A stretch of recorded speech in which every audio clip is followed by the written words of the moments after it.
Blah blah blah blah blah blah blah blah blah blah blah blah blah.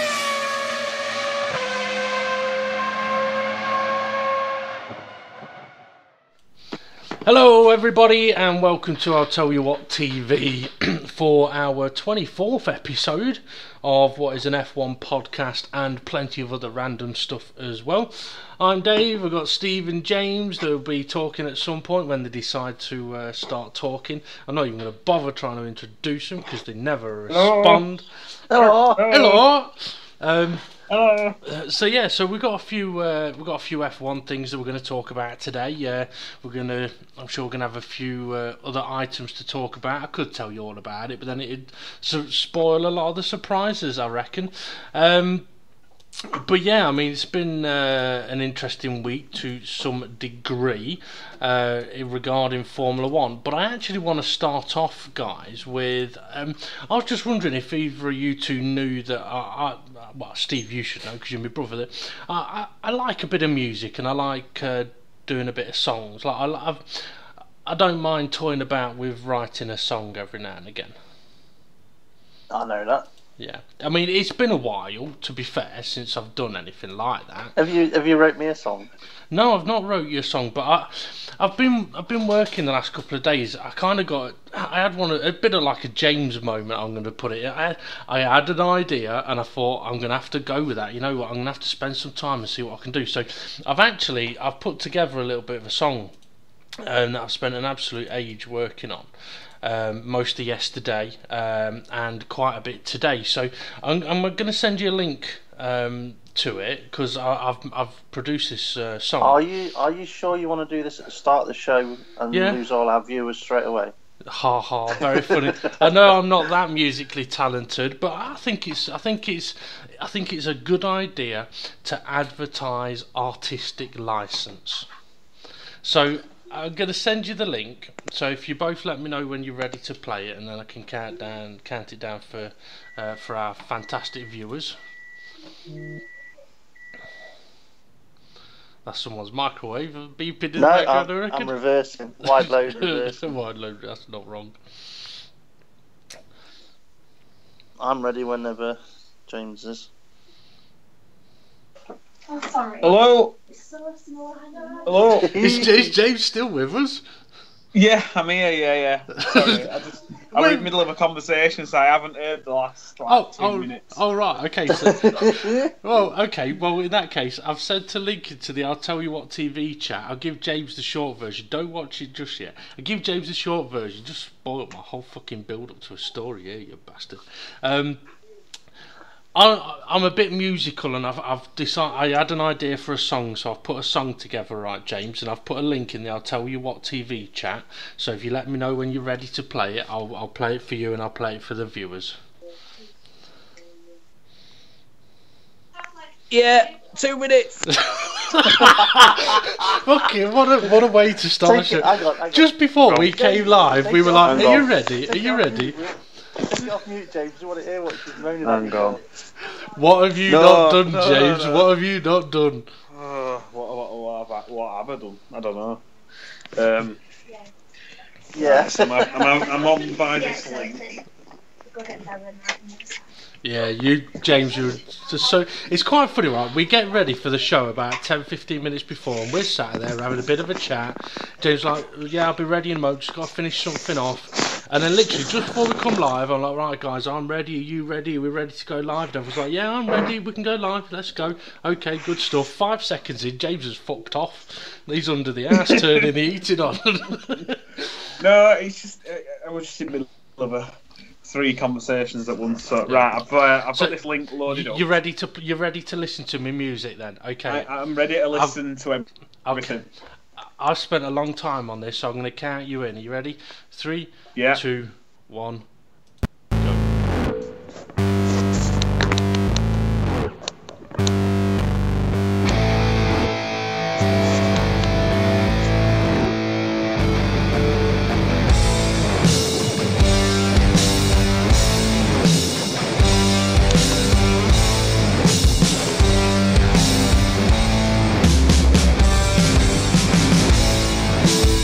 Sometimes I wake up grumpy. Sometimes I wake up grumpy. Sometimes I wake up grumpy. Other times I let her sleep. Man will go to bed with itchy bar. He wakes up with sticky fingers. Silence is golden, but duct tape is silver.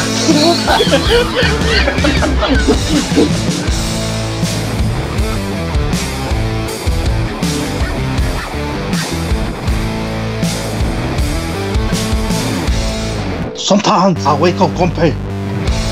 Sometimes I wake up grumpy. Sometimes I wake up grumpy. Other times I let her sleep.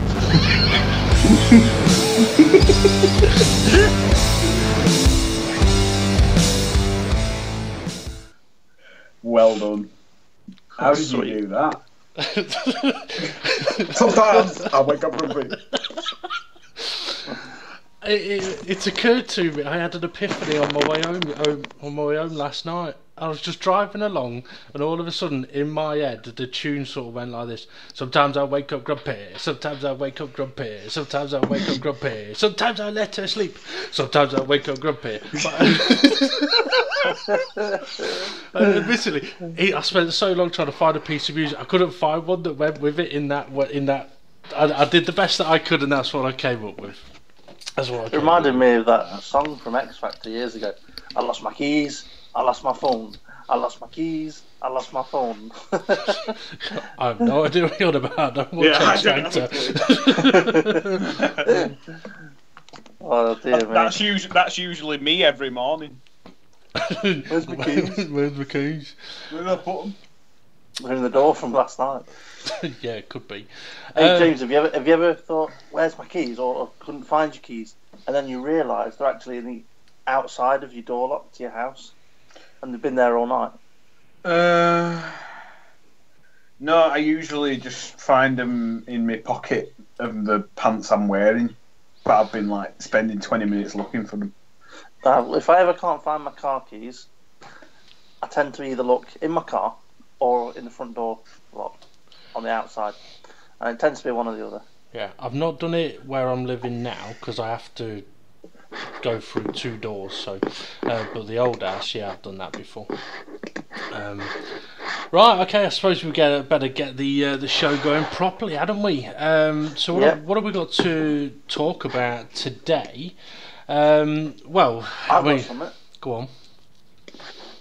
Well, I was reading up a bit about F1, and do you know, like, they've banned the monkey seat, and also they've banned like the use of the blown exhaust onto the monkey seat to improve rear downforce. Yeah. Well, teams are trying to get around it. Is it right that they're trying to get around it and able to get around it by basically where the rear crash structure is? They've put like an uplift on the end of the rear crash structure and lined the exhaust in line with it to create blown downforce. Now, Renault have gone one extra, and they've actually put the 2 wastegate exhausts underneath. You know, like the exhaust on Formula 1 now, it's like one big fat one and then 2 little ones. Yeah. Well, they've put the 2 little ones right next to each other like a double-barrel shotgun underneath the main exhaust. Right. So all 3 exhausts are aimed right at the monkey seat, or where the monkey seat used to be. But now it's just like a 2-inch lip that goes up like a gurney flap on the end of the rear crash structure where the light is. Yeah. At the back of the car. So they're creating that effect.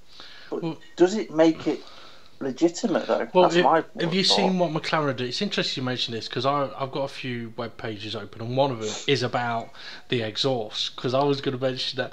And I was going to say, have you seen what McLaren have done? Because I know what they've not done today, and that's many laps. Well, yeah, we'll get on to that. But what they've done with their exhaust pipe is the monkey seat, to a degree, is banned. I mean, I have got sort of technical bump on it. I can check in a moment. But what Red Bull have done, they have decided there's basically an area they're allowed to have the exhaust pipe in, and an area and an angle they can't have their exhaust pipe. So they have gone to the absolute maximum limits of how their exhaust pipe can be angled, aiming up towards the rear wing, and they've even heat protected the rear wing. So they're pushing the boundaries of, like, basically it's like saying, right, okay, if you can draw a line up to this line and a line up to this line, they've done that. They've gone right up to the edges. McLaren have basically put a clamp around the exhaust with an arm coming off the back of it with a monkey seat there, right at just above where the exhaust gases would be, so that it would basically, a bit like we've talked about with a blown floor, it would create downforce on the wing by blowing the exhaust gases underneath it. So, to answer your question, I don't think there's anything wrong at all with teams trying to work a way around the rules. For anyone that can hear some strange scuffling noises, it's James's mouse and not an animal, it's his computer mouse, so apologies. Yeah, I haven't got a problem with the teams pushing the boundaries and going, well, the rules don't say we can't do this, so we're going to do it. It may get a little frustrating, but it's the only way F1 teams are able to be innovative anymore. And you think about, in previous podcasts, we've talked about there isn't many areas of scope for teams to be able to go, here's something new we've designed, it could win us the title. Then I think it's right for the teams to push the boundaries where they can. Yeah, but you were mentioning about the other week how narrow some of the rear ends of the cars have got. Yeah. And one of the reasons why the rear ends of the cars are so narrow is because they've got that single exhaust with the two blown exhausts either tucked underneath or quite close to it. Why don't they force them to have the exhausts, like two exhausts, one for each side of the engine, like you would do, like it does anyway, instead of it coming together in one manifold, have them come out at the back of the car so it's two exhausts, but put in the rule in that the exhaust must be to the extent of the rear of the car, so that they can't blow on anything. I understand what you're saying there, but I think one of the reasons they don't do that is because if they protrude to the very back of the car, they suddenly become part of the crash structure, and then they shouldn't be part of the crash structure. For example, if somebody has a crash into it, that's what they're hitting. Where the exhaust pipes are positioned now, it'd have to be a devastating crash for a car to reach the exhaust pipe, if that makes any sense. No. It does, you're just being awkward. I know what you mean. I know what you mean, but it just, to me, an exhaust should go all the way to the rear of the car. That way it can't affect anything structural on the car. I'd be tempted to agree with you, but I can see why they don't do it for the safety purposes of it. And James is being health and safety. Yeah, James is being very, very quiet at the moment. It's not because he's being ignorant. He's trying to get something finished for Vicky. I'll tell you what, James. Seeing as you're being very quiet, why don't you tell everybody what it is that you're trying to do for Vicky? I'm trying to do this silly little video where it's somebody's coming into a school classroom dressed as a cowgirl, nicking stuff. And it's sort of teaching, I don't know what it's. So you make right from wrong. So you're making a Western movie about a cowgirl robbing stuff for she comes school into children. School. Yeah, exciting stuff. This. So yeah, apologies for being a bit quiet, but yeah, I just don't know why, in terms of the blown exhausts and all that lot. Why don't they just say, this is what you must do? Have it just straight out the back, nowhere near the rear wing, so there's no effect on the rear wing at all. Maybe have the end of the exhaust pipe right up against where the flashing rain light is. Have it right up against the back of the crash structure, so it can in no way affect the rear wing downforce. There's another simple way around it as well. That is, allow a blown diffuser. Yeah. I mean, that's you're allowed to use it. I mean, that to be honest, that'd probably be the better way for the FIA to do it. Is going, instead of us trying to regulate and put rules in, why don't we just say, you know what, if you want to blow your exhaust onto something, go for it. As long as they're not using off-throttle blown, because that kind of defeats the idea of saving fuel and emissions and stuff, because basically they're using emissions to make the car go faster when they're not actually on the throttle. Yeah. No, I mean, I agree with you there, but no, I mean, Right, if you've got an exhaust gas that's coming out the back of the car that is going nowhere, doing nothing, and you can turn that into grip, or you can turn that into speed, then why shouldn't you?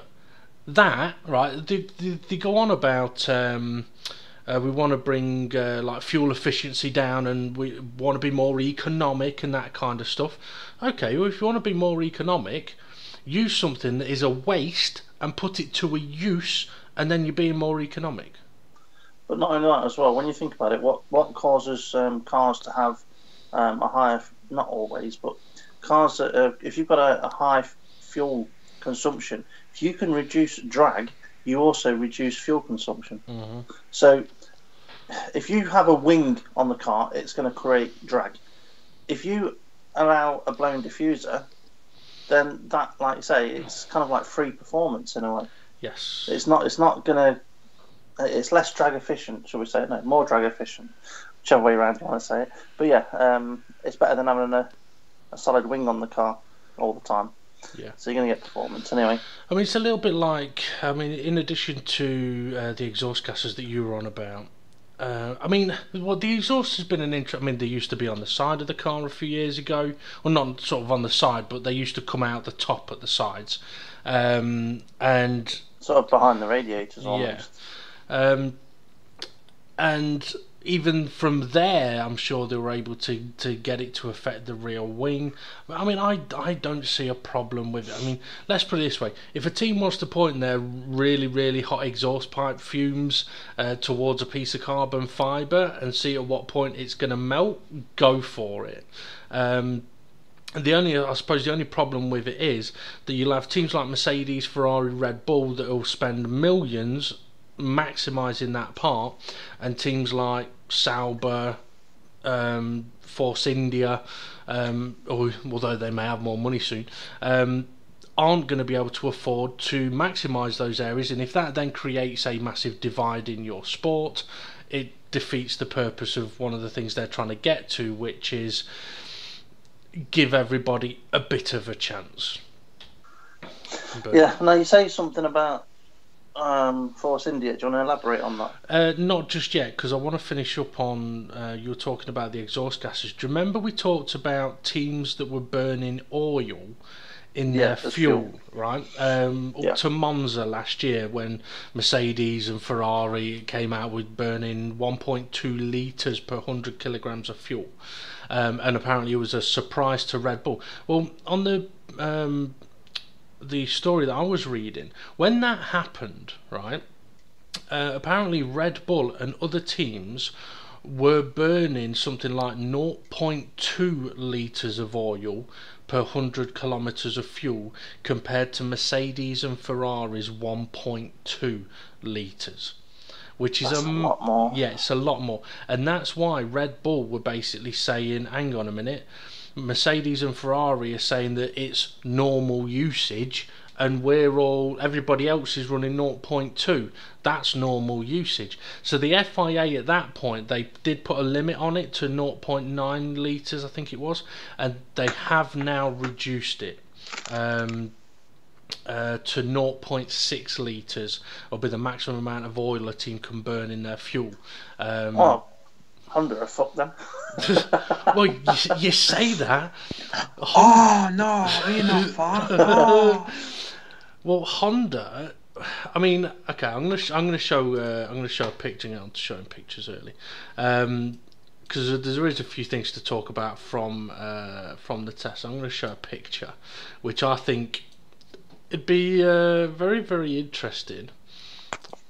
I'll show the viewers. I'll send it to you guys. Because I mean, I know we talked about what could happen with Honda this year and what could happen with McLaren and all that kind of stuff. Hang on a second, for some reason my computer's not working properly. Sorry Dave, can't hear you. What did you say? Did you not hear me then? Dave, are you there? I am. Yeah. I heard you. I can hear you. Oh, don't go being a dickhead. You fucking knob. Right. Yeah, we all said like what could happen. The two possibilities: what happens with Honda this year? They do well or they don't. But this picture kind of sums up quite a bit. It says, "You don't know real pain until you see McLaren's Eric Boulier witnessing the Toro Rosso Honda working perfectly fine on the first day of testing." The thing is, not only has it worked sort of perfectly fine on the first day of testing, it's been working fine throughout most of the testing so far. And as you said, mentioned Steve, something about McLaren having a few problems today. Yeah, electrical faults, from what I can understand. And in the morning, when most cars are doing between 30 and 50 laps, Stoffel Van Dorn got 7 done. Now it's more than he did at this stage last season, but you know, if you're in McLaren and you're Eric Boulier, you'd be thinking, why are we still getting problems that are not necessarily engine related? You think the electrical problems would be, you know, something they wouldn't experience. Well, one of the things that I know someone from Honda has come out and sort of said recently, or it may have been Toro Rosso, I can't remember, but they were basically saying that one of the reasons why the Honda is working in the Toro Rosso and it didn't in the McLaren is because the way McLaren wanted the Honda engine to fit in the car made it difficult for the engine to work and cause problems. So, if McLaren have problems this year with a Renault engine that's going to work probably perfectly fine in a Red Bull, although they did have issues last year with electrical issues, but yeah, if McLaren have problems and Red Bull don't, then people may start questioning, hang on a minute, maybe it's not Hando that should be getting a bollocking, maybe it should be McQuarrie. But look how small those intakes are though on the McLaren. They are tiny. Yeah, I've never seen radiator intakes smaller than the airbox intake like that. That is tiny. Well, pushing the boundaries and the limits, I suppose. I mean, that's what practice and testing is about. I mean, this is the thing. If your car's going to break down, you want it to break down in testing. So you find out. I mean, they may look at that and go, look at their data and go, okay, the electrical problems are because the car's got too hot because the airboxes are too small. Right, we need to put the other side pods on. Or we need to use bigger side pods, and that's what testing is about. You don't know until you really hit the track, and sometimes you're going to have problems. Now, I mean, you say Van Dorn only did 7 laps in the morning. He did end the day with 38 laps, so he managed to get another 31 laps done, but it was the lowest of all of the drivers by a long way. Let's see, I haven't got a picture to show on the podcast of the times and stuff, but I can tell you about them. Just give me 1 second. Sebastian Vettel was the fastest and did the most laps by a long way. Did 171 laps and posted a time of 1 minute 20.396 on the medium tyre. That is a lot of laps. I mean, to put into perspective, that's what, just over 2 Grand Prix distances of Barcelona? It's about 3, isn't it? Might be. It'd be close to it, but it's a lot of miles in one day, which is good going. Valtteri Bottas did 86 miles. Miles is more than that. He did 86 laps with a 1 minute 20.5 on the soft tyre. Verstappen did 130 laps, was only 0.3 slower than Vettel. Lewis Hamilton also did 91 laps, so the Mercedes has done 177 laps. So Mercedes actually did more laps than Ferrari did. Let's see what lap time Hamilton do. He did a 120.8 on softs. Pierre Gasly did 54 laps, which isn't a lot, and he was the only Toro Rosso driver to do laps. James's favourite driver, Kevin Magnussen, did 96 laps, a 121.2 on soft tyres. Have you seen what he's said this week? That he doesn't like the way James talks about him. He's the first driver to have come out and slated the Halo publicly. He's not. In the way he's not. I'm pretty sure Verstappen's been kicking off about it pretty heavily. Yes.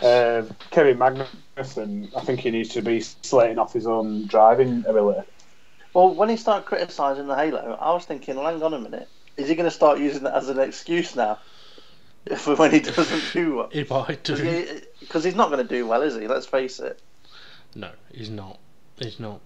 Nico Hulkenberg did 48 laps. Carlos Sainz, his teammate, did 91. So 150 nearly laps for the Renault, which isn't too bad. And I tell you what, they were close on lap times. A 121.4 for both of them. Hulkenberg's marginally faster on the medium tyre. Sergei Sorokin did 42 laps. Perez 93 laps, and he was the only Force India driver to do any. Marcus Ericsson, the Sauber, 120 laps. That's not bad for a Sauber.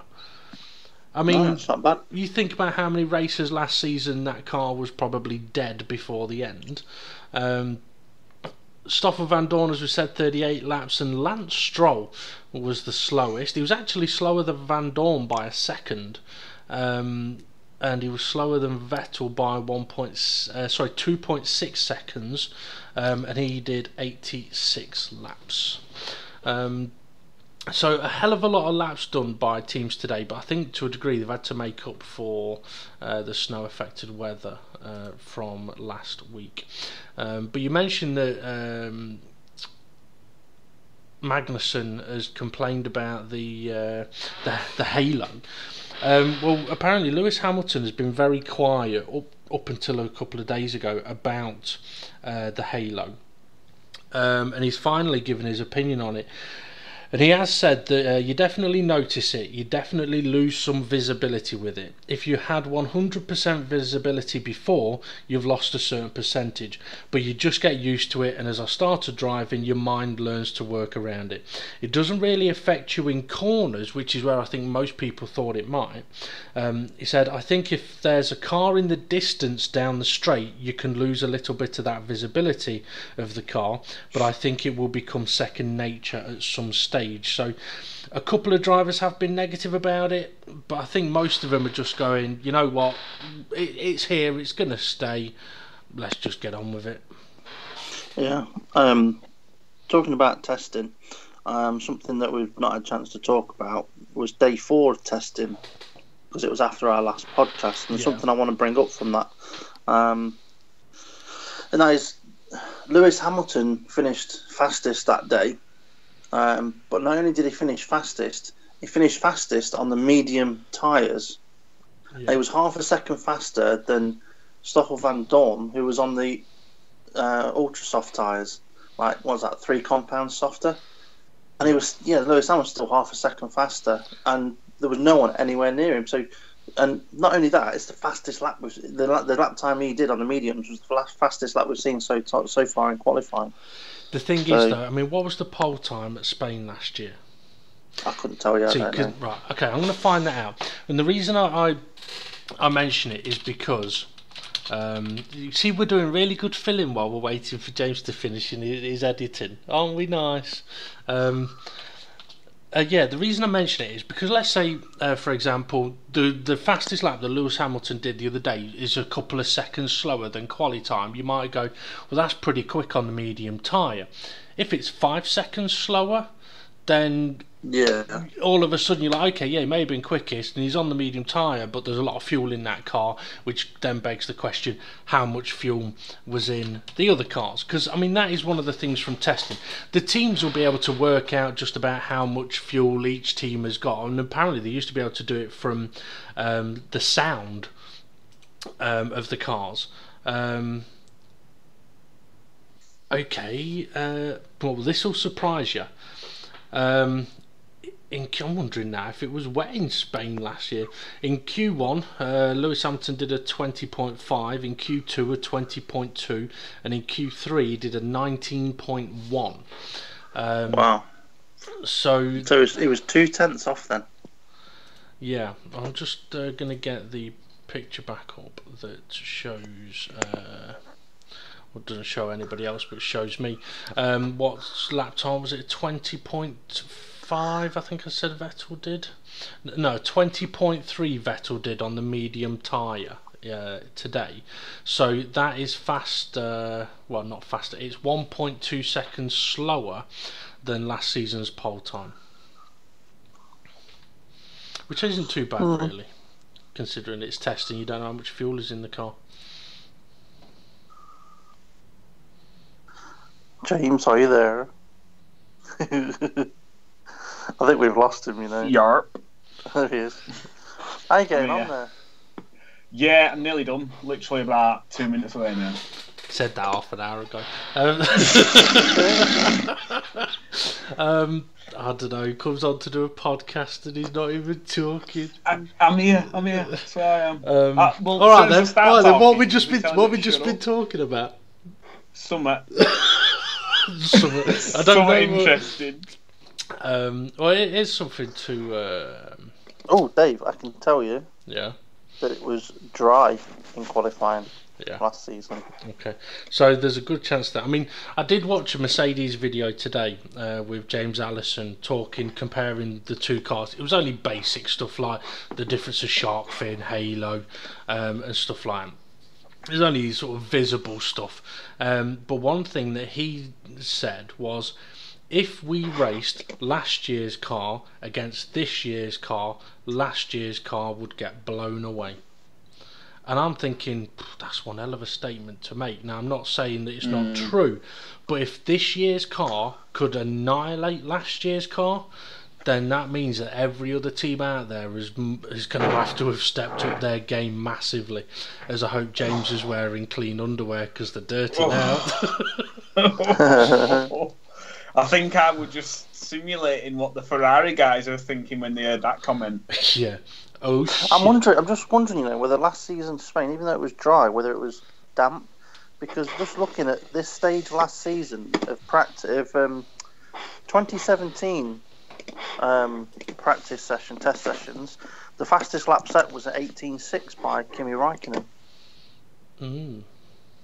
So at this stage, compared to last season, they've not quite got there, but that could be that the weather was warmer on for practice. Or it could be that in testing they used the ultra soft tyre. They had the ultra soft tyre available, but at the Spain race weekend it wasn't. That is true, because Hamilton qualified on the soft tyre for the race. Yes. So right, guys, I'm ready. Okay. I'm ready half an hour later. Half an hour later, he eventually joins us. Did you know that F1 teams have been putting teeth on their halos? What? They've been putting teeth on their halos. Like the old windscreen on the Mercedes. Well, that's going to be good, isn't it? No, not drivers end up getting splinters trying to get out of the car. Yeah. It's a little bit like think Mitsubishi Evo roof, like little strakes. They've had some teams have been trying them. Obviously, they're allowed a bit of aerodynamic wiggle room. As it sounds like James is getting a bit of wiggle room. Aerodynamic wiggle room with their halos. Aerodynamic. And some teams have tried doing things like adding teeth. And so Haas, I think, has been trying at Force India, trying different things on there. But as you say, James, I mean, if they can't put it somewhere, if a driver's trying to climb out of his car, he's going to get stabbed in his hand or something stupid like that. Although there wasn't one thing I'm struggling with is identifying which driver's in which car with a halo now. Yeah, it's not easy to see the helmet, is it? I'm like, why don't they put the colour of the halo, the frame colour of the driver's helmet livery? Because it's just so hard to understand. Unless the car's side on, where you can see like where it says ham on the back. Whatever's on the engine cover. But 99% of the time you're watching it and you're either got a head-on position or you're on board and you're looking forward. Yep, it's not easy, and I think a lot of viewers, when it gets onto sort of live TV, may complain about some stuff like that. I mean, you can't really go blocking off the visibility of the driver to a degree. I mean, I don't want to go on talking about halos and stuff like that, but I must admit I've seen bits of video footage and I'm like, okay, which driver's in the car? Because I can't really see his helmet because the halo's in the fucking way. And that's not, you shouldn't be sitting there going, okay, who's in that car? It should be, oh, that's so and so, oh, that's so and so. It should be an instant, because if you're sat there trying to work out who's in the car, you're actually going to be missing what is happening on the track. You're not going to be listening to the commentary. And the commentator, if commentators find themselves finding it difficult to work out which driver it is, you got a fucking problem. And okay, well, they used to paint T-wings different colours and stuff like that. But the thing for me is, right, that might work for a commentator. It don't work for your fucking, for your regular Joe viewer. Exactly what I was going to say. Yeah, and like with it, David Cross, what were you going? You were going on about something like, oh, well, you can tell which one's Ocon and which one's Perez by a little thing on the note, and I'm like, have you got infrared eyes or something? I can't even see that. No, do you know how you tell the difference which one's Perez and which one's Ocon? Which one's still driving? I was going to say, which one's in the wall on the left and which one's in the wall on the right. I tell you what, Toro Rosso put out a brilliant tweet not long ago. It was a picture of their car. A picture of their car leaving the garage just saying, all systems woking, let's do this, hashtag F1 testing, to which they've then sort of tagged correction in it, meaning changing the woking to working, because where is who's based in Woking? Oh yeah, that'd be McLaren. All systems woking. Is that like Mando saying it? We're all walking. Well, the thing is, McLaren saw the tweet and replied, and Mercedes saw the tweet and just put a smiley face. So there's a few bits of sense of humour in the paddock, that's for sure. I mean, I'm not a big Twitter fan, right? I don't use Twitter at all. However, some of the stuff I see on Facebook about Twitter conversations between the teams at times does look pretty damn good. So one thing that we may have to get James to do this season is, because you're on Twitter, James, I'm tweet police, you might have to be our Twitter correspondent and our twat.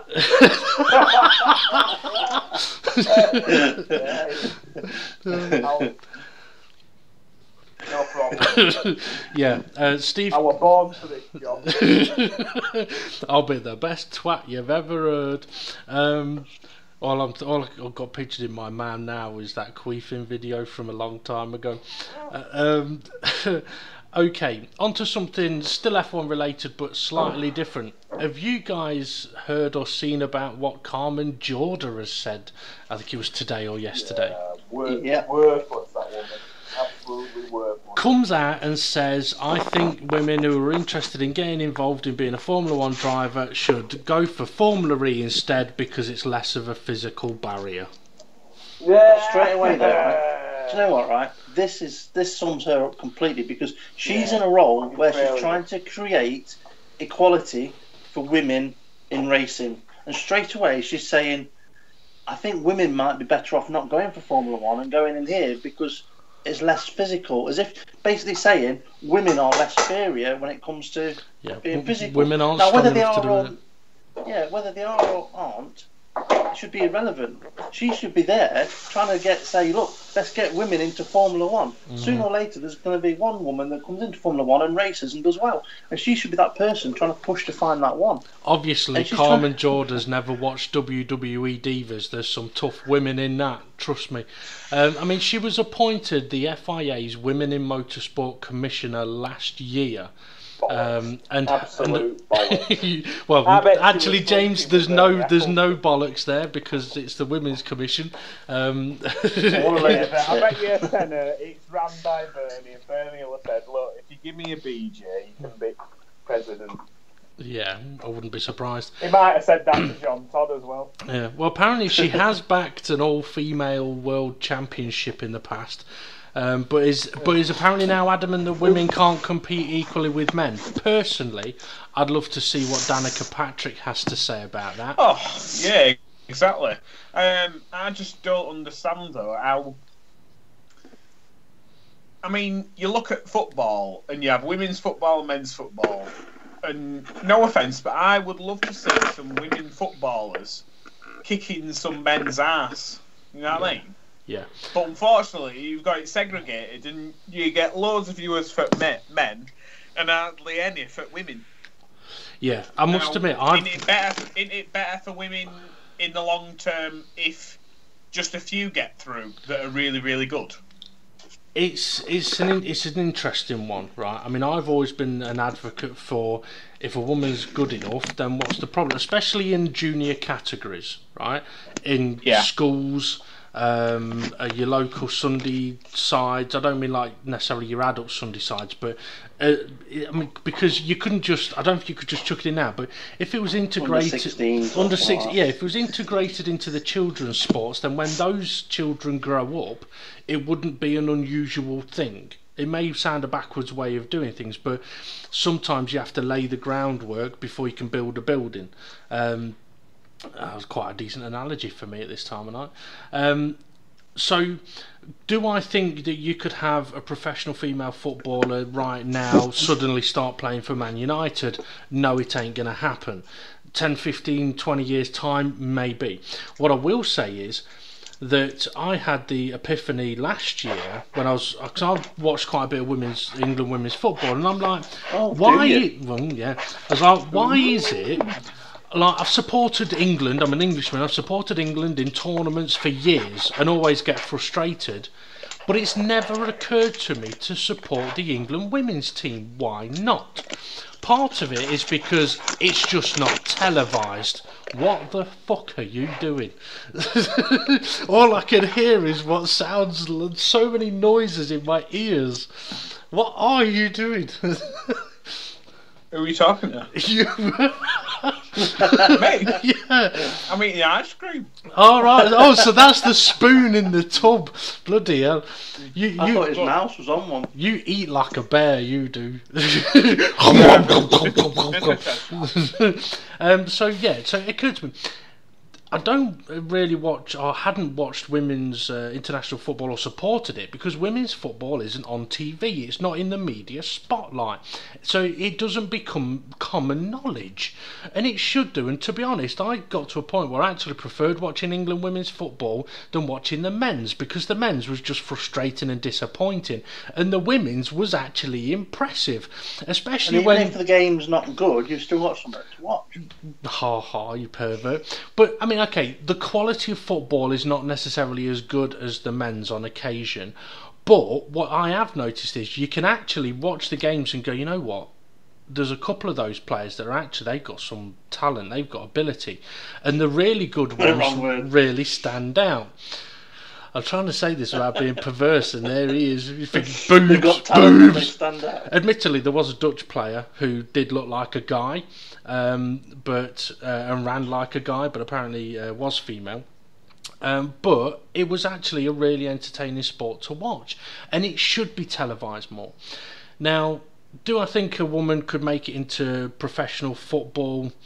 Like I say, I don't think at this time, no, I don't think there's many that are good enough to actually be able to do it. Maybe in the lower leagues, perhaps Championship, maybe.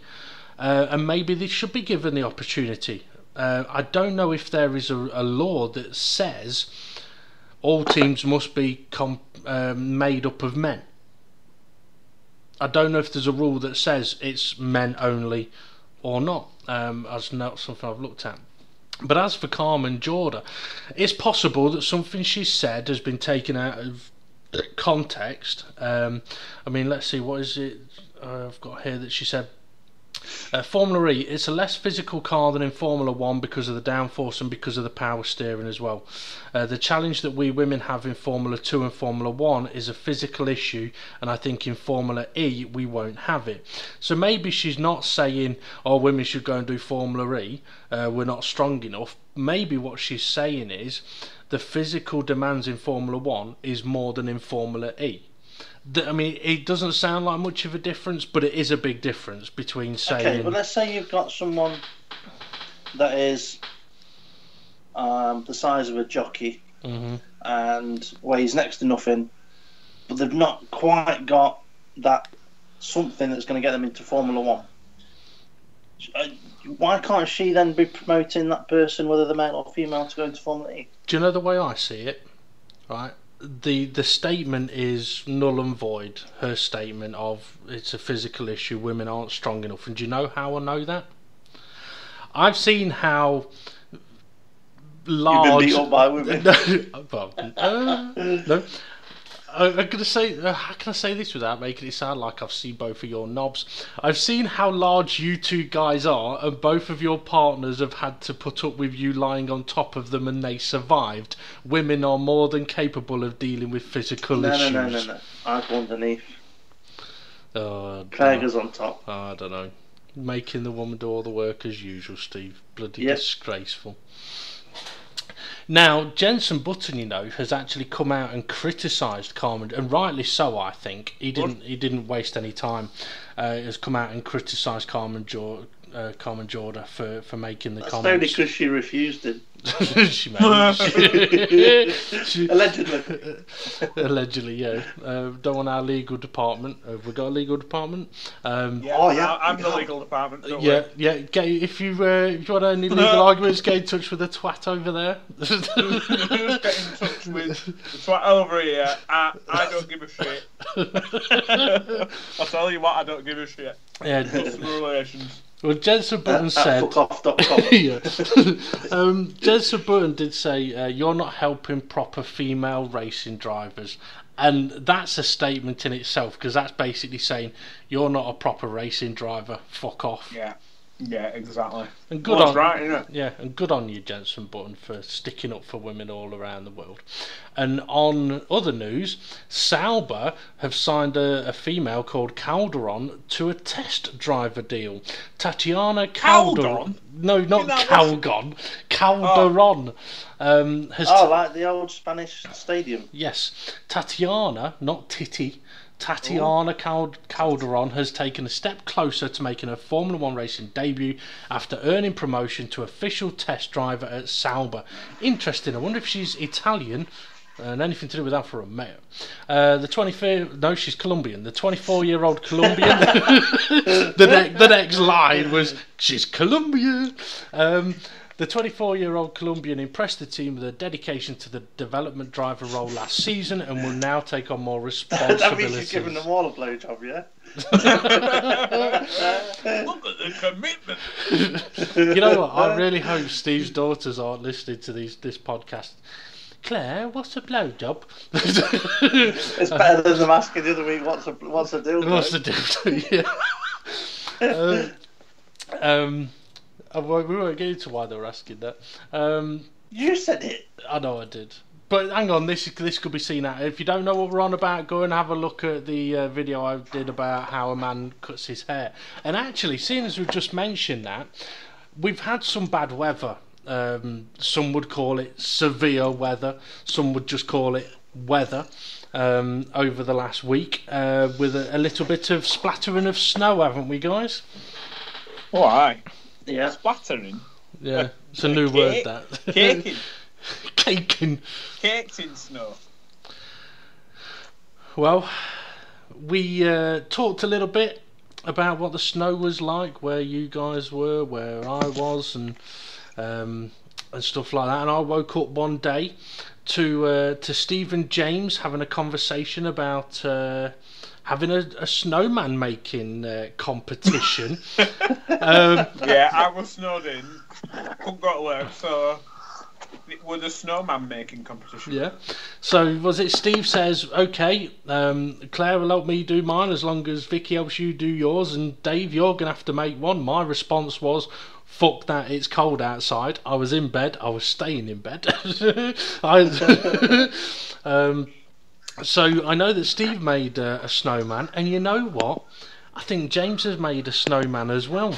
And not only has he made a snowman, he's done a video of how a man makes a snowman. So we're going to get onto that in a few moments' time. I'm going to send the link to my colleagues here. Has Steve seen it? No, Steve has not seen it. Now, just to let you know that it is quite a few minutes long, and this is a video that while it's playing, you won't be able to hear me, Steve, or James. Well, you'll hear James because he's on the video. So if Steve and James let me know when you're ready to press play, and I'll count us down for James's How a Man Makes a Snowman. Look at that face. Well, actually, you know what? I don't usually get these loaded up so that I can watch it as well. But you know what? I think on this occasion I will. Yeah. So, I'm ready. Okay, so Steve's ready. James, are you ready? Yeah, I'm ready. Okay, Contenders. viewers. So, part of the snowman making competition, here's James's version of how a man makes a snowman. Hello, this is James from illtellyouwhat.TV, and this is how I make a snowman. So, I've got me pile of snow here. This is my street at this current moment. And I was told by my manager, try and make it into work. Well, that looks like a complete death trap, and once you go beyond that street edge there, it's a full-on drop. It's like, must be at least 20, maybe 17% ill, and I don't fancy getting a broken leg. So, anyway, we're here. We're clearing out the driveway. There's Vicky's Red Roger in the background. There's my Polo, and Bella's just fighting about in the snow. So I'm going to be making a snowman. So this is what it looks like right now, and I'll be back in 2 minutes to show you how I'm getting on and how Bella's getting on eating the snow. Right. Right, so as you can see, we've got a big pile of snow. But all you want to do is hump it until it sort of all goes together, right? Want to get it all in there. I feel like Delia Smith, only with Bella, you know what I mean? And I'm not making a cake either. I wish I was. So, I did invite my girlfriend to help me, but she's apparently too busy with work, and me and Bella are out here doing it. So, away we go. All you want to do, compact it all together so you get it nice and tight. That sounds wrong. What's up, Bella? What's up? I don't understand you. So, anyway, pack that in right tight, like a Cadbury's fudge bar. You want to pack it in tight, get as much of that snow on there, and what you want to start doing is, when you start getting a bit of a mound like this, you want to round off the edges. So I'll be back in a few seconds showing you how I'm getting on.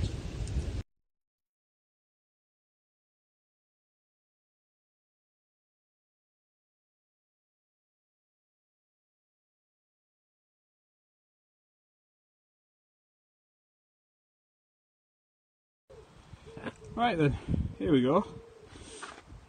Just only 2 minutes later, we've got the base. The base is sorted. Bella's still helping me out, you know, just chipping in. It's getting a little bit icy now as the sun's just coming through in the last part of the day. And yeah, so let's check this out. Oh no, it's going to start snowing again soon. Right, so here we go, this is the base. So that is the pure tummy, the bulk done. All we need now is another bit of bulk here, then we'll go for the head here and a lovely little smiley face, just like mine now. So I'll be back. Hey Bella, where are you going? Where are you going? Don't go that way. Come back. Come on. Come on. Well, that's more like it. Bloody hell. Don't want a dead dog, do I? Hey? Right. Back in 2 minutes. Right. Situation. I've sorted out the base. The base is now done. I will now show you. I'm just about to start working on the body. Yeah? So, turn the camera around. If I can remember how the frig to do that. Come on, iPad, be a bit easier than this. What are you doing? Come on. For fuck's sake, I hate fucking iPads. Well, I love them, I fucking hate them. Right, I've turned it round. Bella is helping me as usual. And we've got a bit of the driveway cleared. So here we go, we've got a neighbour over the road. I don't want to be coming across a bit of a weirdo making a video, so I'll hang fire until he buggers off. Right, here we go. We're in shot. We're in shot, Bella, look. Look, we're in shot. You're just going to stare at me. Right, come on then. Right, so, we've got his body. Here we go. Time for more humping. Ooh. You see that? I tell you, that is experience, my friends. Hey Bill, this is serious business. So, necking the body now. What we've got to do, give it a big hug, compact it all. That's what you want to do. Oi, what's up? You found someone? I tell you, Bella will make you jump for no reason. So, here we are, making the body. Oi! None of that. I'll have none of that. I know you want me to throw this because you think it's ball. Here we go. Sit. Well, you already are. Right. Good girl. Oh, she's happy now. Right. What the fuck was that? Oh, some kids. Right. Oh, I thought you were a dinosaur. Come back to life. Right, here we go. Now, the only tricky thing is, once you get this, and what I've just realised is, not that I'm an amateur, but how am I going to lift this off? Let's find out. I feel like Jean-Claude Van Damme. Oh, Sylvester Stallone cliffhanger. Right, I've got the bulk of it here. Let's just squish this. Oh yeah. Oh fuck, it's falling apart. Right. Squish it off, for fuck's sake.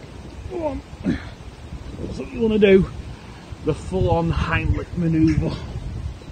Oh, maybe it's something else, I don't know. Right, I've got the bulk of the body.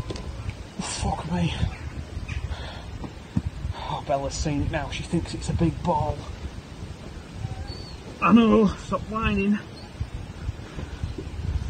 Oh, look at that. Oh, for fuck's sake. Can you believe it? So, that's one part of the body. I'll get back to you when I've sorted this shit out. For fuck's sake. Right, sit rep. I'm fucking freezing. I'm fucking knackered. Bella's had enough. You see her? I don't know. Anyway, she's had enough. I've had enough. Fucking look. Just have a look at the front state of this street. There'll be a quick cutaway to the opposite angle. Right, I've shovelled all that. Look at the rest of the street. It's just fucking. That must be at least 6 inches. I know what Dave and Steve are going to say. That's what she said. But anyway, this is the situation. I know what you're thinking. What? What's up? What? What's up? Go on. Inside. Go on. If you're going to be barking at people for no reason. Oi! Oh, fucking hell, I fell there. Sorry about that. Just had to have a chin wag with the neighbours. Anyway. Getting on to the snowman. And Bella, don't be barking. So, here we go. These are our endeavours. It looks like a huge tit at the moment, with a huge nipple on top, but I'm so fucking knackered. What? What? What? What? Inside. Go on. Inside. Inside. Go on. Go on. Off. Go on. Inside. Go on. Stop barking. Right then, here we go. Finished it off. Been inside, had a cup of tea, chilled out a bit, and yeah, just going to have a look now at my masterpiece. The sun's just about to go down, and it's still -3 here, and it's dropping tonight to -7. So, good luck with me getting to work. Anyway, let's have a look. Behold, the masterpiece. As I said earlier, that was going to be the body. Well, obviously, that was going to be the body. Then that was going to be the tummy. Then I'm going to have the head on top, but got so fucking knackered. But here he is. So yeah, look at that face. Now that face tells you what an happy guy. She's got 2 bolts for eyes, something from fridge for nose, and some stone, something else. Yeah, so I do hope you all enjoyed it too. Adios. See you soon. Adios. See you soon. I've got to say, I was brilliant, James. I was brilliant. Yeah, it went on a bit longer than I thought, but I tell you, I was so knackered. That one where I'm getting all annoyed because I wasn't using a shovel. That was right behind you. But yeah, I just kept getting broke off because Bella just kept barking at random things. Just randomly. No reason whatsoever. The thing is, I mean, it is hard work making a snowman, isn't it? It's tiring work. Well, it's sort of fun at first, and then once you've made the first bit, you're like, oh, for God's sake, I've got more to make now. Yeah. Well, I mean, it is tiring work though, and I mean, I wouldn't begrudge any man who wants to relax after a busy day trying to build a snowman. You was a bit warm, James. I think I found the belly bit of the snowman he was missing. That were me, absolutely knackered and venting off through my tummy. I think Vicky found it quite enjoyable to try and secretly send me this picture of you, James. Yeah, I think I'm watching Sopranos at times. I didn't realise. Well, I have said to her she can send me as many pictures of you as she likes. Yep. Oh God, you're alright. I haven't got any more for now. But yeah, okay. I mean, it was a bit of a snowman making competition, so I suppose really we should have a look at Steve's snowman, shouldn't we? Yeah. Which I think it's more hard. It's not even a snowman. It's like a snow legs, and then the head's a toy. Yeah. Because the snow was so soft and powdery, you couldn't make a snowball with it. That sounds like a lame excuse, that does. I said get some water on it. It was all frozen. I think... don't you think it looks Russian? I think... It looks like a spit of Putin, that. Oh dear. So I think James has got you beat, Steve. That's for sure. Here's the snowman I made. So I'll just quickly show you. It took me absolutely ages to make this one. Bullshit. Bullshit. Don't know what you mean. It's not bad, that. Okay, I didn't make this, but yeah, I must admit, when Steve showed me this, I was like, I actually thought when it had snowed, instead of making a snowman, I should make a snow F1 car. And to be fair, that looks better than most of the cars we're going to see this year. Where's the halo? Yep. Yeah. Okay, I will show what I sent in as my my competition entry for Oh, snowman. Excuse me if I can find it to send to. Well, actually, they've seen it already, so I'll quickly show it to the viewers.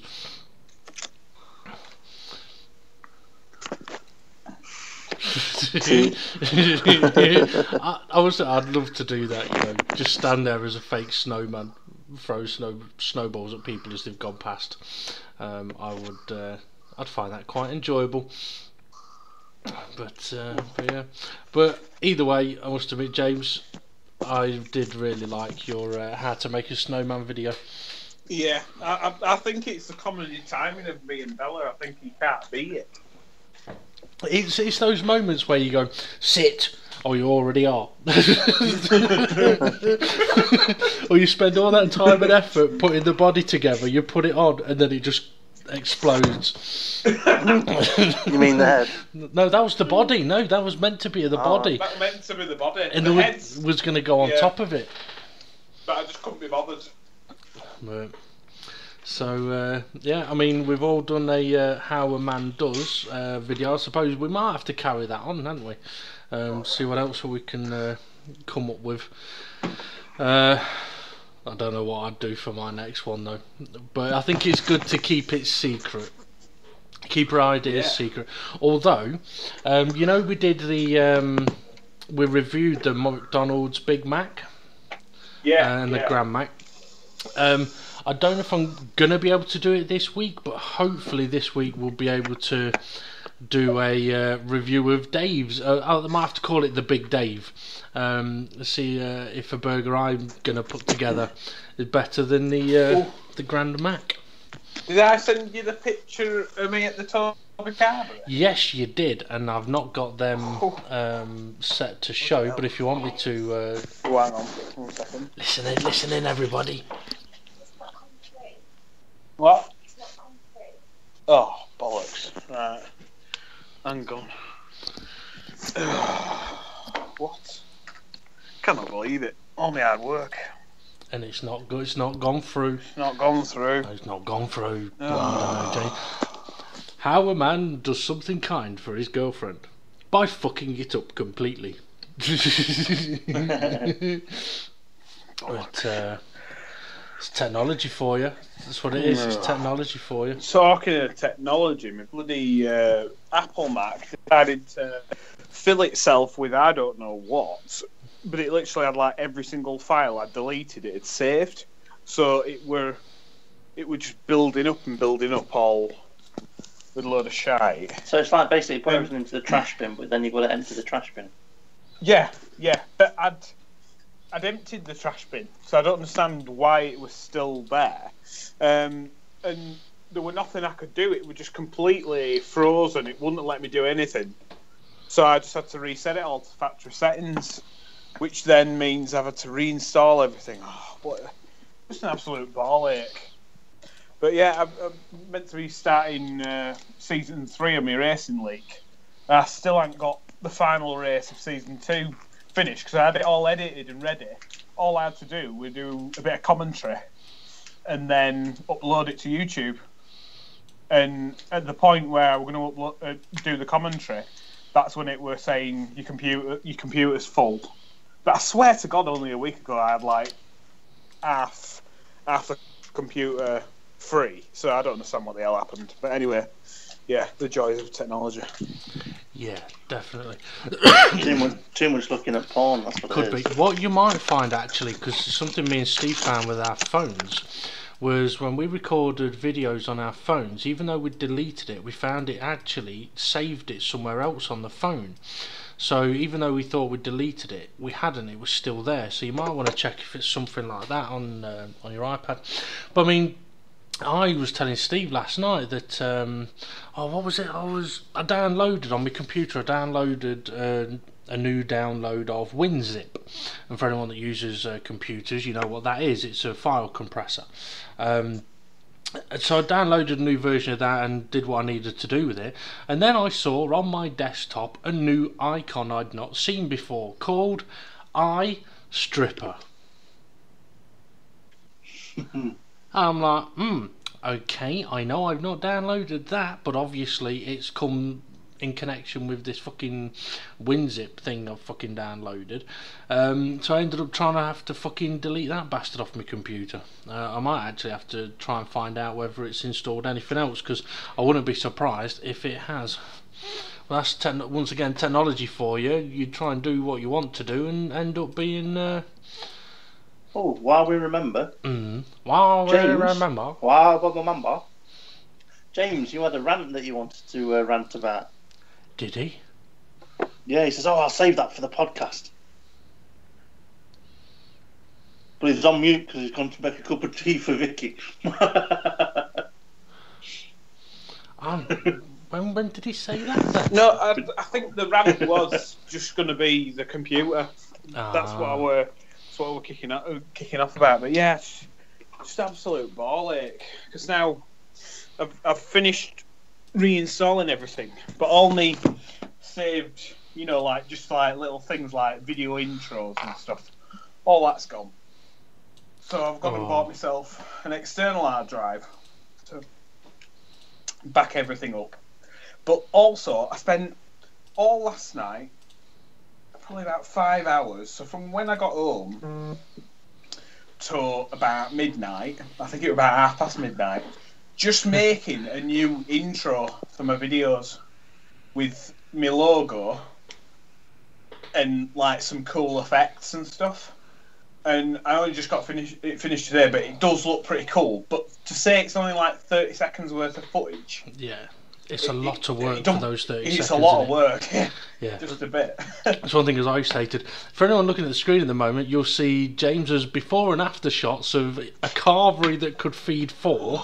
That's definitely a look of, I'm going to demolish all of this. Fucking hell, I think I'm going to shit myself. What was the point in paying for the extra sized plate? Oh, but if you got the extra sized plate, you got 4 more meats. So go on then. So I had beef, pork, turkey, sausage. Oh, you name it, I had it. You got an enormous mound of mash on there as well.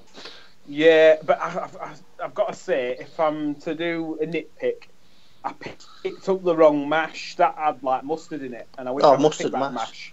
That's nice, though, mustard mash. Nah, I prefer other type, just the basic with Lurpak in it. Oh, I wish I'd have gone for that one, but you live and learn.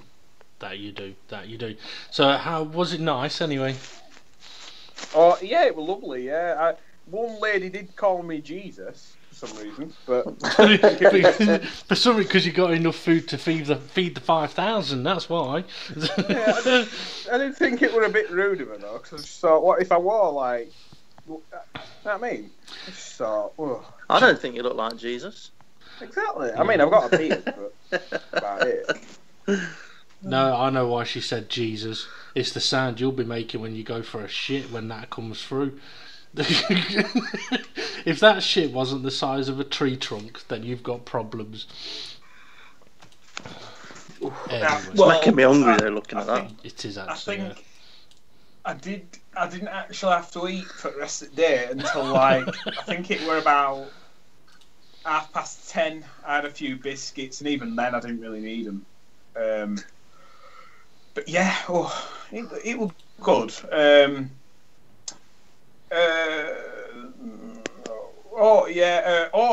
The one. Did I send you a picture of my car? No. Right. Well, I'll send you it now, right? I goes and get some shopping after we've been at Toby Carvery, right? Mm. And as we're unloading shopping out boot, I close boot and I walks toward the obviously the front door. As I'm putting my key in the front door, well, it's a side door really.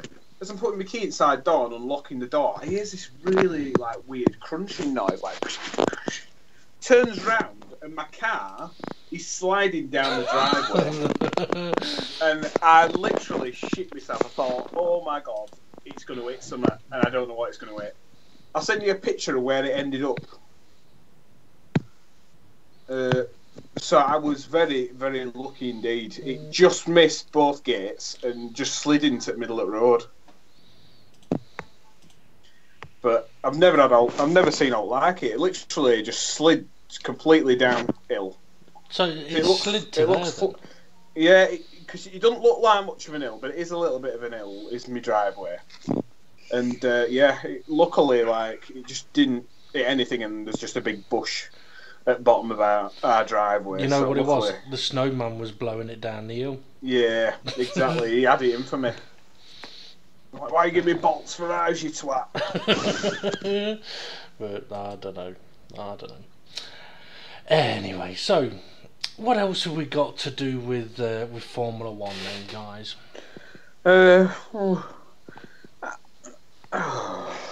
Didn't you say you wanted to do something with? You were going to fill us in on the Force India takeover. Ah, yeah, we're going to talk Force India. Oh, Steve, why did you send me a picture of an old granny with tits out? Have you only just seen it, or have you just sent it to him again? No, I've not sent it to him. He's got obviously up the messages. That's because Dave said, if you've got any pictures for tonight's podcast, send them now. Yeah, and you sent one of the most disgusting images I've ever seen. Right. No, it wasn't as bad as the last one. Well, yeah. Okay, Force India. Now, we've talked, and obviously they've talked for quite some time about they will probably be changing their name. However, they probably will have a name change, but that's because Force India have been bought out by a English soft drinks company. I could have sworn I'd sent the information to myself and I didn't, so I need to go and find it again. Apologies. I sent it to you. Did you? Yeah, I sent it to our chat. Go and find it. I thought Can I'd I sent it to myself. I'm not really a great drinker of like energy drinks, but I've never heard of this one. I just Rich Energy. I can't say I've never ever heard of them either, but you probably find that they make drinks that you wouldn't know of. Yeah. I'll Google it in a minute and find out. But yeah, so the Rich Energy company has bought Force India for £200 million. Pounds, but apparently, from what I've heard, some of the sponsors are not happy about it. The sponsors Hype and BWT being the reason the car are pink, are both seriously considering pulling out of Force India because of the buyout. But not only that apparently, although yes, they've bought the team for 200 million, there's still a substantial amount of debt owed by the team, which wouldn't leave the drinks company in the best of situations. I was going to say that I thought 200 million was not a bad price for a Formula 1 team nowadays.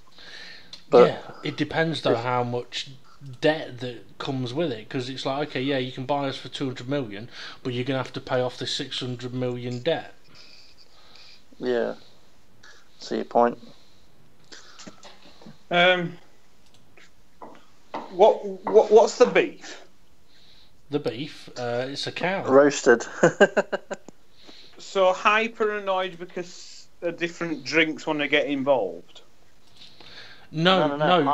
Hype and BWT are Force India sponsors, and they're not happy about the buyout, so they want to pull out of Force India. It's nothing to do with it because it's another drinks company.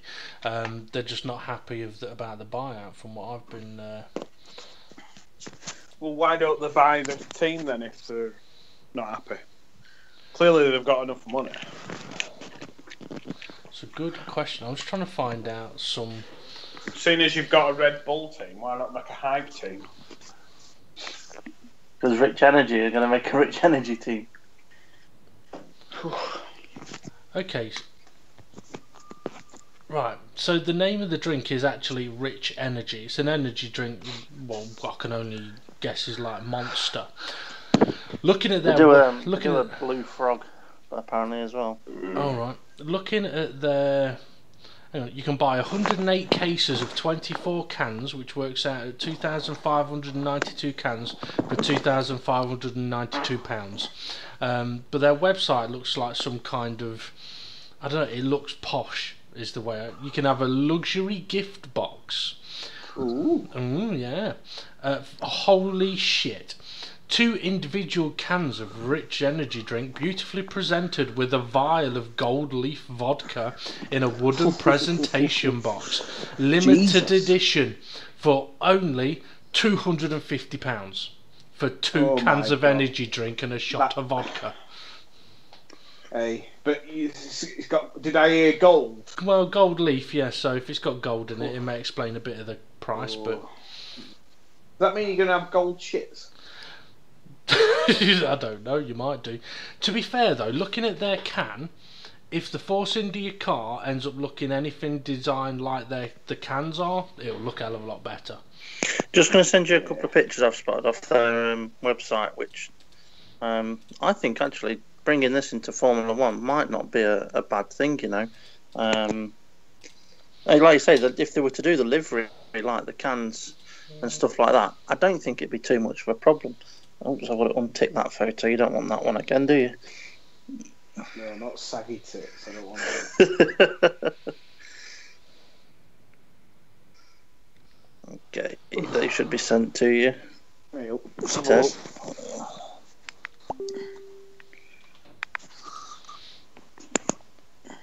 So, I mean, they've obviously been involved in motorsport, but it looks like they've been involved with bikes in the past as well. Well, one of the pictures you've sent there, that's at Monaco. That's a picture of a lady with a rather large bosom holding a can of the drink, on a boat outside to back.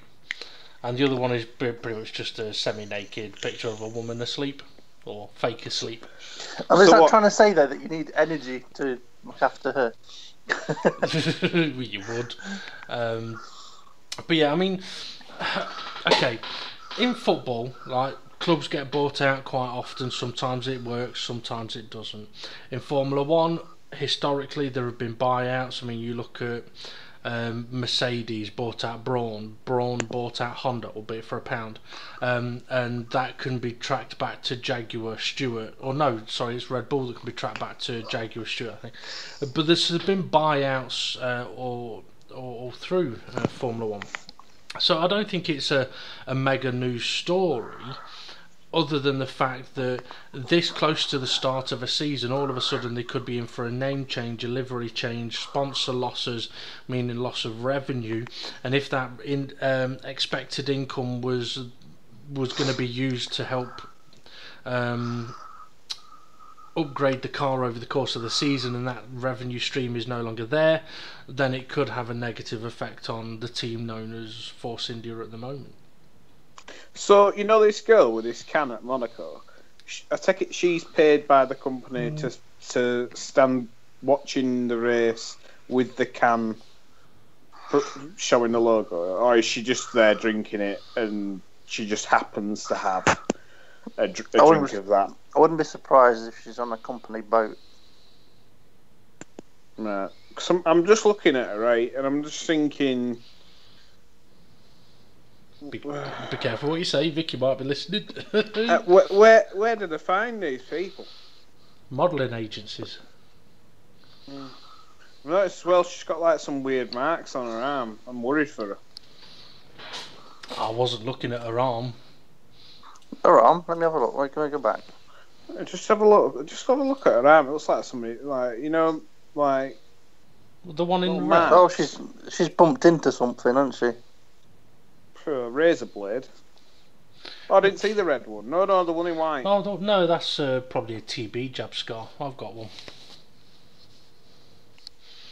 Might not be, but I don't know. It just annoys me. I mean, why ain't anybody paying me to hold a drink? You know what I mean? Well, should I put the picture back of you laying on the sofa? and superimpose an energy drink. Rich, here's an energy drink just for you. If you're like this guy, this will help boost your love life. We could be sponsored by Rich Energy. Mm. Oh, that'd be amazing. I've never liked energy drinks, though. I don't know what it is. I just find most of them taste absolutely vile. I don't mind. It's weird. I don't mind the Green Monster one. The Lewis Hamilton one's awful. The Green Monster one I don't mind, but I can only have like one can. Why would you want to drink more than one anyway? I don't know. It's not like beer where you're going to go, let's drink this all night. Red Bull, I don't mind it. I probably prefer the Green Monster one. But it is powerful though, it's the Red Bull. Does it like turn you into the Hulk or something? Yeah, it just wakes you up. Like, I don't know why, but this week, a bit like the other week, I just felt really, really tired like nearly every day. It's probably that Toby Carver took it out of me. And not using a shovel, you know. You should have used the shovel for the Toby Carver. Yeah, it just annoys me that these girls get paid to drink and just watch sport for free and get the photo what she's actually taken. got in there instead of... Just imagine that. She cracked it open, poured it out, poured red wine in it, stand there drinking red wine out of it. I wouldn't be surprised. Whenever Sebastian... Oh, well, he doesn't drive anymore. But whenever you see any drivers with Red Bull, they're clearly not drinking Red Bull. Oh, God, no. I mean, it's a little bit like where they have the Monster Energy drinks bottles or other stuff. Chances of actually having that drink inside the bottle is doubtful. Jensen Button used to have tea in his car, didn't he? Yeah. Hot tea, and he said during the race it would stay warm because of how hot the water bottle was. And he got the idea once because he got fed up of having hot water. Yeah. I wouldn't have had tea though. I'd have definitely had coffee because tea. Oh, I don't know. You just has to be right. If it tastes awful, I don't know. Just something about tea. You can have too much tea. Makes you go to the toilet, doesn't it? Tea. Oh. I'm looking back at these books from last week. Where Willie Went and Cavity Search. Pop Goes the Hamster. Hey, talking of animals, have you seen my nature programme? Ah, yes, I have got that. I'm pretty sure I've got that. Let me just check. Talk between yourselves for a moment. Yeah. So what do you think then? Well, aren't these technically grid girls, Steve? Well, this is the thing I'm wondering, because if you were a team like Rich Energy, surely you'd want to have somebody like that with your drink in their hand around your car before a race. Exactly. And it was like, even though they won't have the dolly birds holding up the sign, you know, in front of the car saying what number car, I'm pretty sure the teams will be jumping on the bandwagon of, right, well, they've took that away, so let's get our own women cheerleaders dressed up. Yeah. They'll call them something like sponsors liaison or something to keep the sponsors happy. Yeah, exactly. Oh. Yeah. Is there anything where, like, for me, the thing that bothers me the most, not really to do with Formula 1, but mainly to do with these, like, racing leagues and, like, social media. Isn't it just me, or do twats get loads of subscribers? You're on about on YouTube? It doesn't necessarily have to be a racing league. You just get twats with lots of subscribers.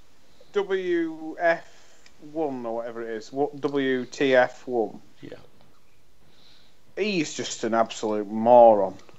He went to this event, which I probably wouldn't have minded going to, and I'd have quite enjoyed myself. And he was like, we're going to this event with me and my mate, the founder of this channel, and 3 professional racing drivers, and it's a 24-hour racing event around this particular circuit. And it's esports, it wasn't real. But there were like loads and loads of people doing it, and they were like going to sleep, waking up and doing like a stint for about 2 or 3 hours, and then going off to sleep. Was it at Daytona? Yeah, something like that. And he went, I'm just the producer's getting in now, and the producer, why on earth he ever thought oh, I'll be any good at this. After about 3 laps, he binned it and smashed the car into pieces.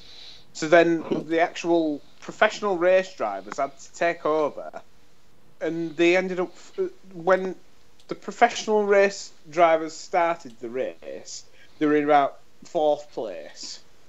And then when they handed over to the guys from the YouTube channel, they ended up down in like 13th, 14th place. I'm just like, well, what are you doing there? You should have been there to do a bit of coverage. You shouldn't have been participating. Clearly, you were out of your depth. Yeah. And I just feel it's just like, oh, because we've got our YouTube channel with a load of subscribers, we'll go along and we'll get dibs. Yeah, he's an old gamer that changed the name of his. Either he's changed the name of his YouTube channel, or he's got a second YouTube channel. Because unless I'm mistaken, that's Matty G, isn't it? Yeah.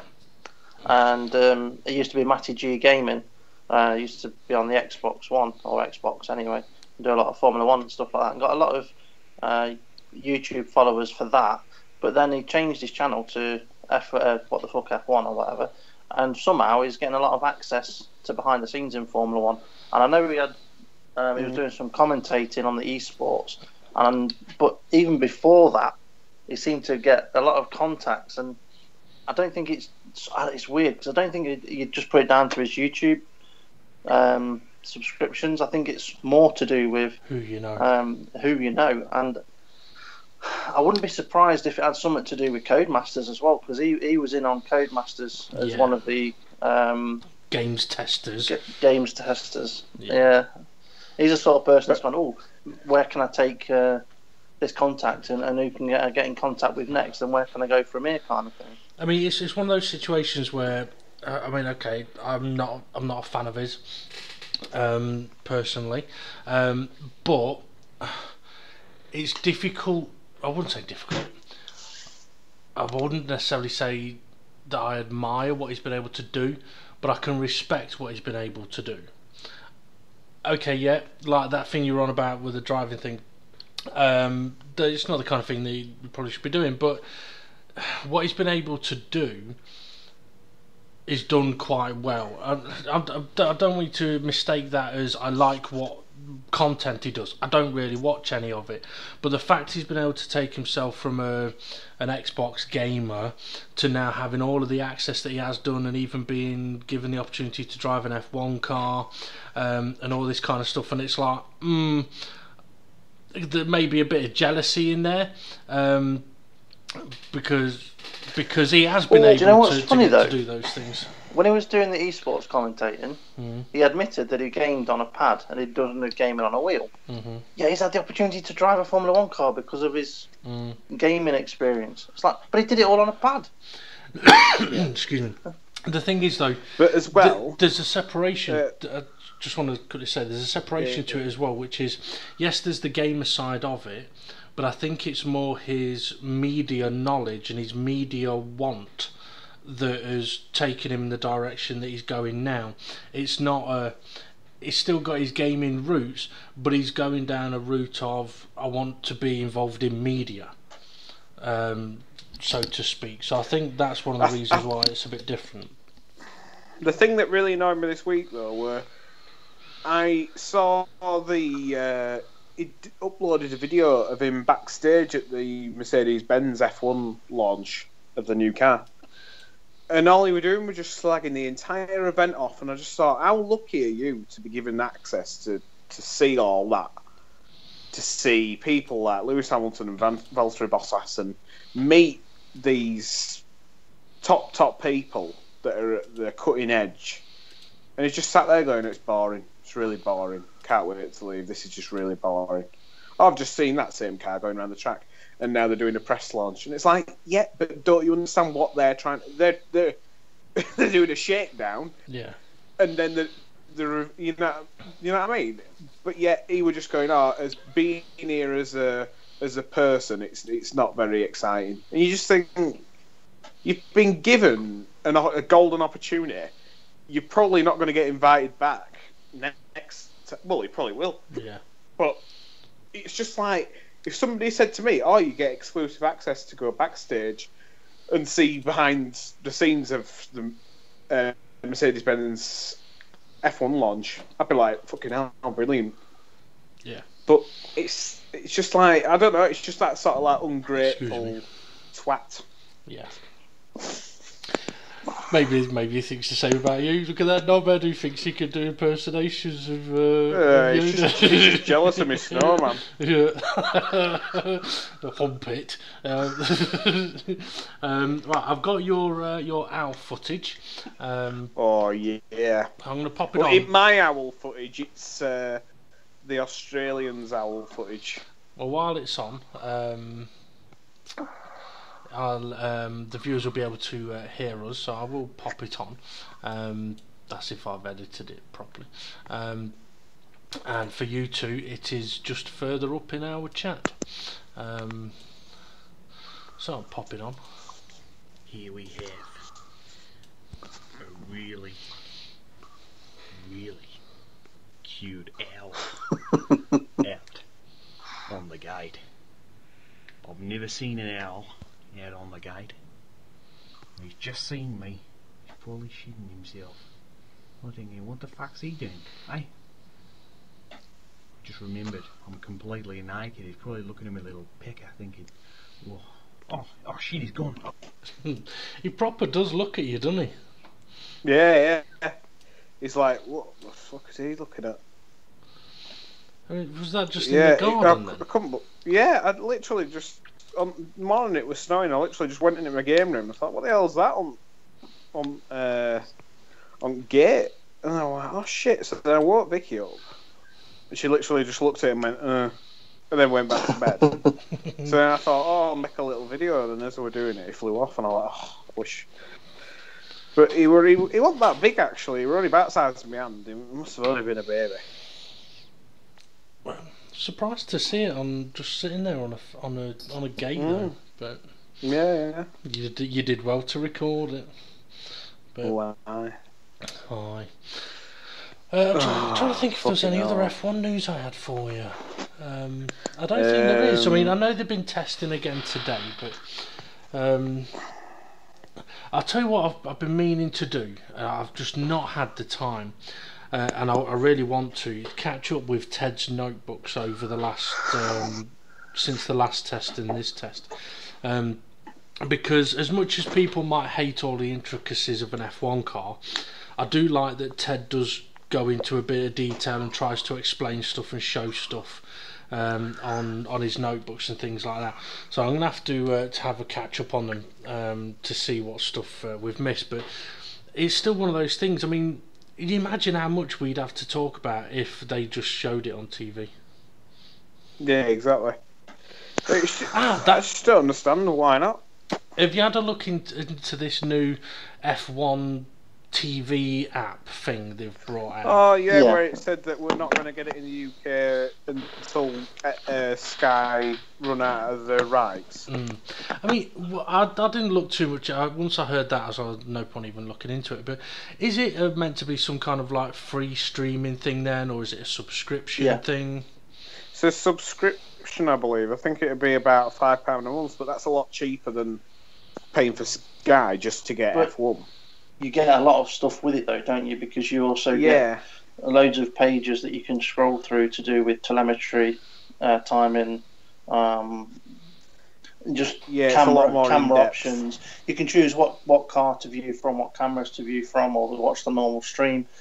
So if a replay kicks in and James don't want to watch it, he could click onto the leader car or the car that you can see that's in a potential battle. Yeah. So James could literally sit there and go, well, those two cars are closest together. I want to watch that battle. Yeah, exactly. The only thing you'd have no commentary on it, would you? You'd probably get the commentary of the live feed, but you could choose the cameras of whatever you want to watch. So when it shows Sergio Perez all the time because he's in Mexico and he's shit, I don't have to watch him then. But also you can have team radio. You can select which team radio you want to listen to during the event, or swap between the team radios as well. Obviously, you can't listen to them all at the same time because you can't physically hear them all at the same time. But if you wanted to have one of the team radio channels open, you've got that option as well. So at least you know then if there's like a big crash and Sebastian Vettel's involved, you've got to get on his team radio because it'll be dynamite. Be like, I didn't do anything, he did it. Blue flag, blue flag, blue flag. Maybe I should do a song for him. Blue flag, the blue flag song. The blue. With the blue. What are we blue doing here? Blue Man Group. That's his favourite comment, isn't it? What are we doing here? Ping pong. Well, you know what's going through? Go on. Have a remix with Verstappen going, I think he wants to play bumper cars or something. What does he want to do? Play ping pong? Multi 21 Seb. Multi. It has got me thinking, what other things have we said that I could turn into a bit of a song? 'Cause I had great pleasure making up the sometimes I wake up grumpy, sometimes I wake up... See, I went to see Steve yesterday, right? When I came to see Steve, I says, I've had an idea for tomorrow, right? And it was sort of on my mind as whether I re-record the words, and I thought, well, no, that's not quite right. Or whether I get you to say the words in different tones and record it. And I thought, no, because then it would give away the idea of what I'm doing. So why were you here yesterday? To pick up some food, I believe. Yeah, Claire had made a chili con carne and decided to give you a sample, because if you like it, you can have some more. Now, the reason why I give you a sample and not a whole portion was because I know Claire makes her chilies quite spicy. So that's why I've been saying, let me know how you get on with it. So I believe you tried it today. How was it? I've got a sore arse. No. To be fair, I had a sore arse before I ate the chili, so it's nothing to do with the chili.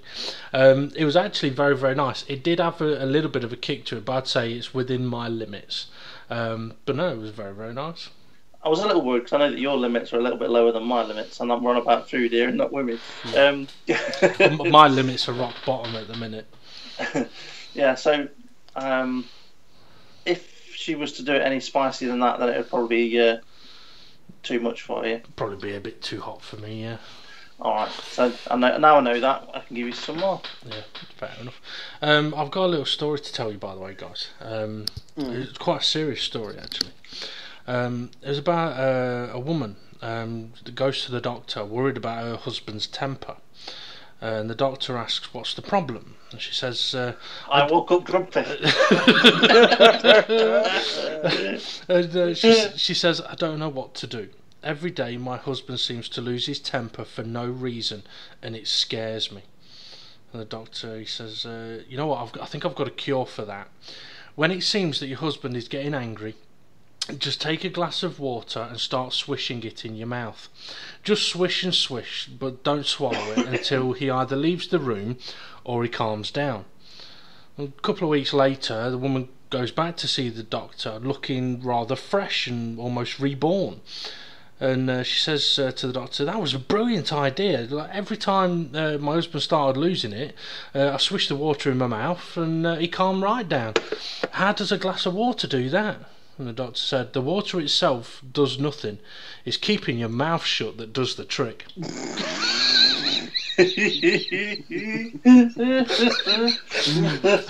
I'm sorry to all wives out there.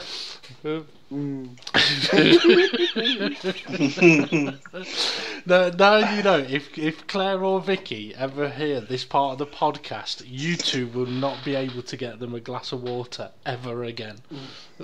I'll be dead, mate.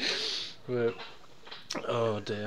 Other morning I was just laid on bed and all of a sudden she just, like, jumped on my back and I was like, but like not jumped on in a good way, like stand on my back. You know, like all pressure at feet, and I felt like my spine had snapped in half. Dog looking scared, and then it was like, oh, fun and games, but I were in agony. And I was like, oh, you know what I mean? Yeah. Oh, it's awful. That. So why did she do it? Oh, just entertainment, you know, watching me squeal. Were you wearing a mask with a zip? No, I was just laid in bed, Made of rubber, chilling. Alright. Well, I know I've when I've had back problems before, years ago now, I've had people walk on my back before to help crack it back. It can be it's painful, but it's one of those pleasurable pains. It sounds a bit weird, dodgy that, but it can be quite nice. I didn't know you were into whips and chains, Dave. Well, I don't mind a bit of whip. Hang on, you can't say that. I've already told you the story about the whips. For anyone that doesn't know what we're on about, what are you on about? We talked about this on one of our podcasts. When? You like whips? What? One of the early podcasts. Not walnut whips. No. James obviously wasn't listening that day. Definitely not. You have to listen back to one of our early podcasts. I can't remember which one it was. I don't need to. I've got the memory of the actual event. Well, this is it.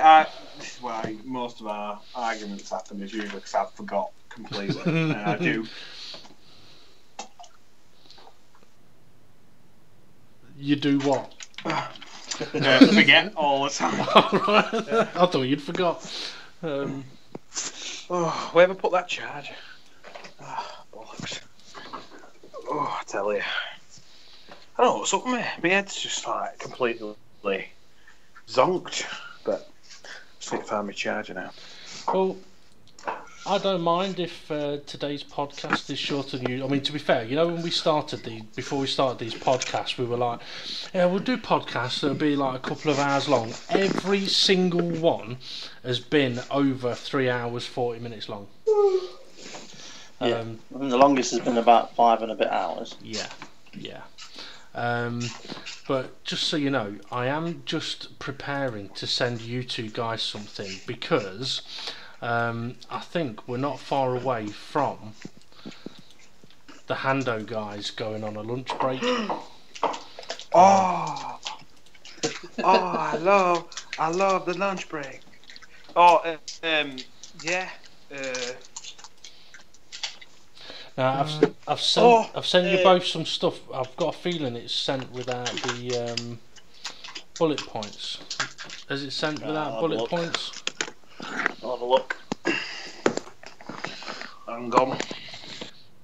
If it has, I'll It sent it all as one big sentence on mine. Yeah, I'm gonna edit them a little bit, otherwise it's gonna be a pain in the arse.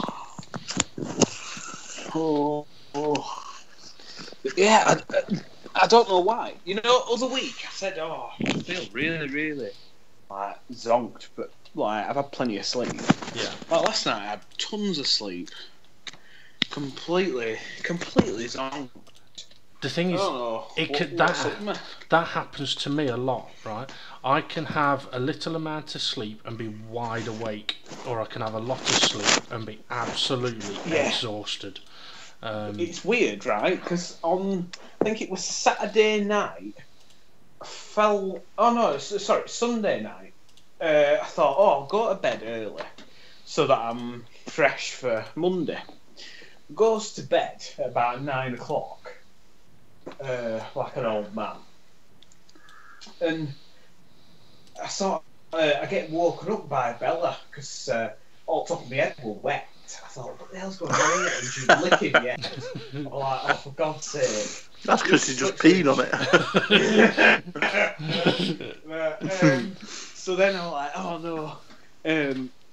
And I looked at the clock thinking, normally if she licks me, she's basically trying to tell me, I need a wee, can you wake up and let me out? Yeah. So I thought, bloody hell, I'd let her out for a wee at 9.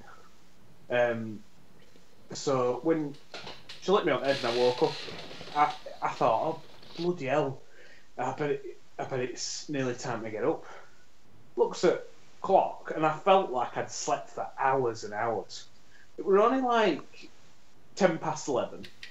So I'm like, bloody hell.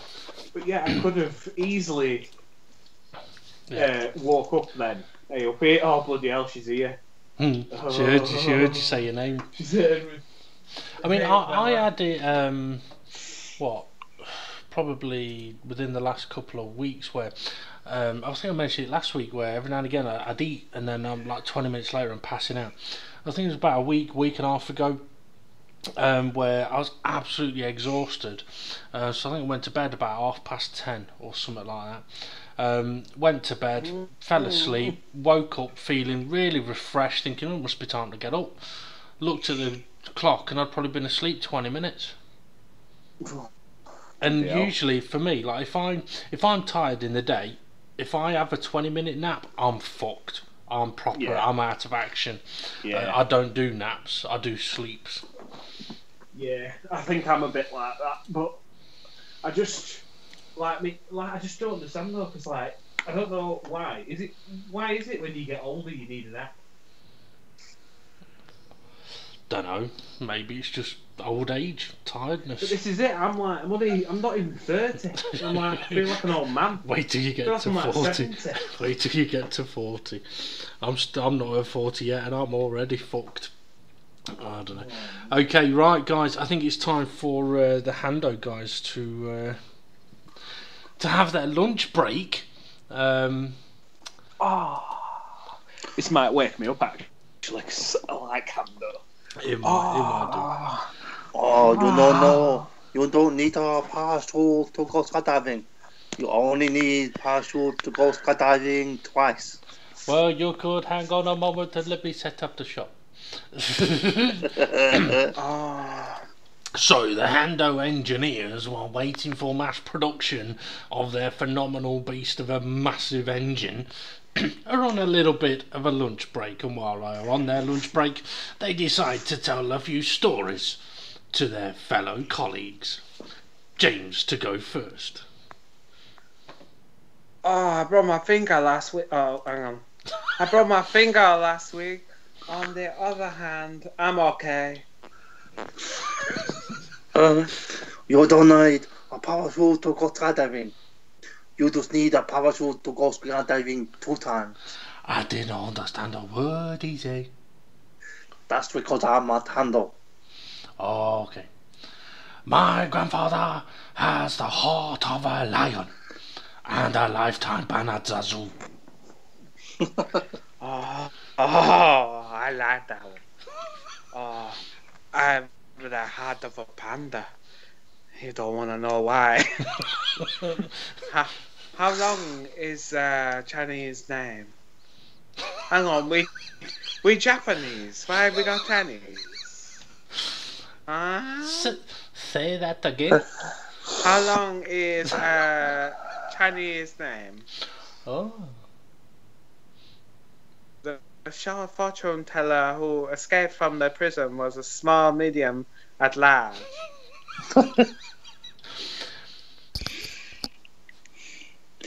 No matter how much you push the envelope, it will still be pushing stationary. IKEA has sponsored our local school. Now assembly takes ages. You know what they say about cliffhangers.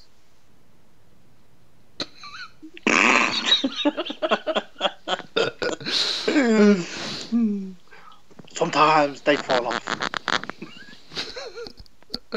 They keep you hanging. A magician was walking down the road and turned into a driveway. He's like a fucking magician. What? Turned into what? A driveway. A driveway.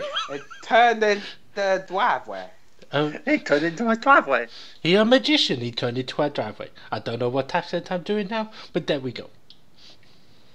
Oh. Who goes it? I wonder why the baseball kept getting bigger. And then it hit me.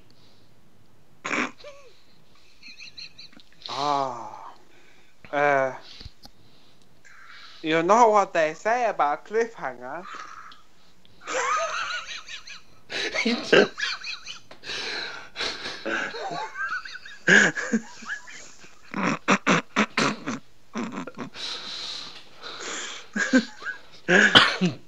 The soldier who survived mustard gas and pepper spray is now a seasoned veteran.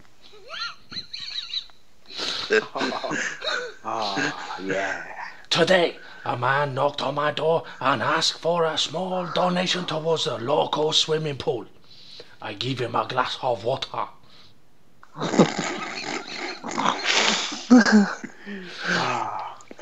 You know what they say about street hunger?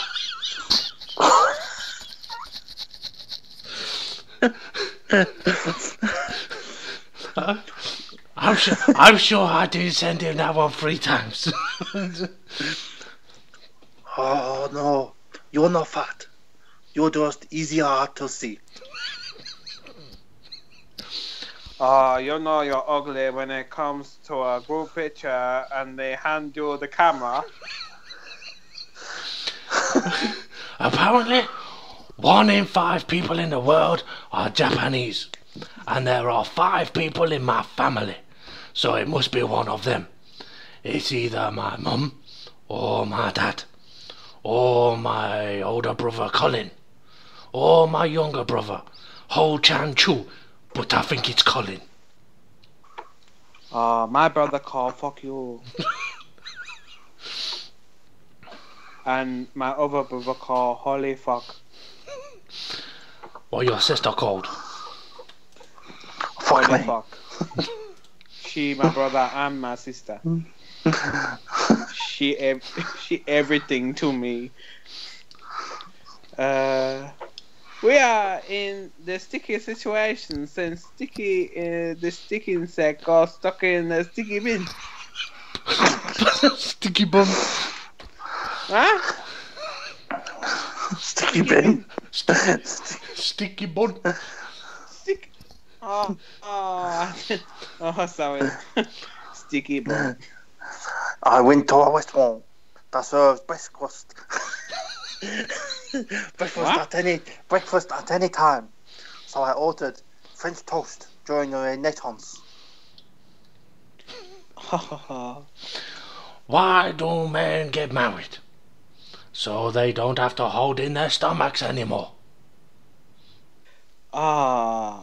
I hate when That's when you're gonna put the picture of James up. I hate when new parents ask who the baby looks like. It was like born 15 minutes ago. It looks like a potato.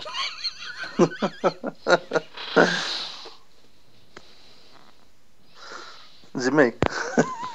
It is you. Just because nobody complained doesn't mean the parachutes are perfect. What's black and white? Black and white. Black and white. Penguin rolling down a hill.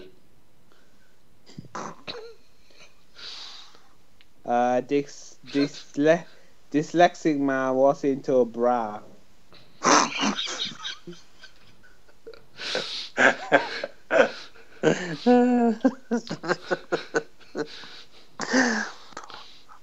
You know who gives really kids a bad name? Posh and Bex. I was raised as an only child, which really annoyed my sister.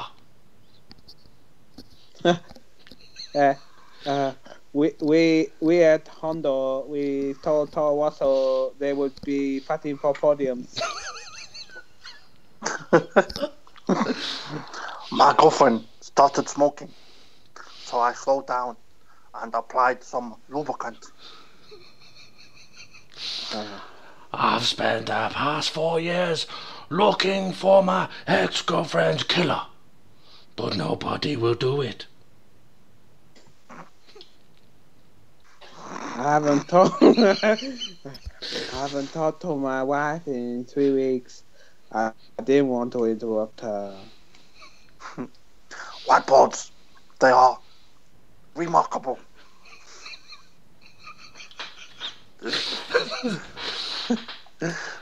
I once dated a guy so dumb he couldn't count to 21 unless he was naked.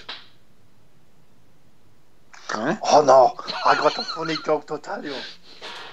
I was watching a video of Billy Monger with my daughter, and she said, I know he got no legs, but why he have no toes?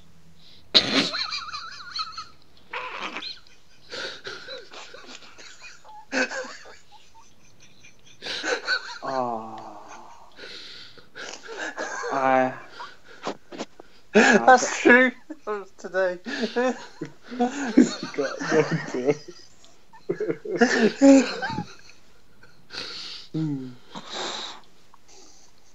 Should have said, let's go and ask the paramedics. If there were any toes left. Any toes? I wonder if they cremate them and save them, so when he passes away, they can add them back in again. It's a good question. I think James may have one more story to tell. Oh, yeah. My wife and I were happy for 20 years and then we met.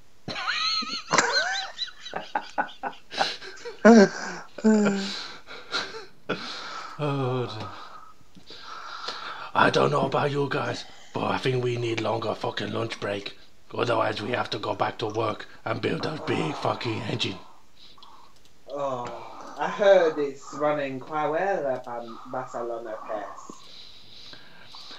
Heard French talk really impressed with our work. Maybe McQuarren will want to reconsider our engine. Oh, wouldn't it be funny if we beat McQuarren? Well, you never know. One day, maybe one Dennis will phone us up. I tell you what, I set a special ringtone for if one Dennis wants to phone us up for engine. This will be the ringtone it will be.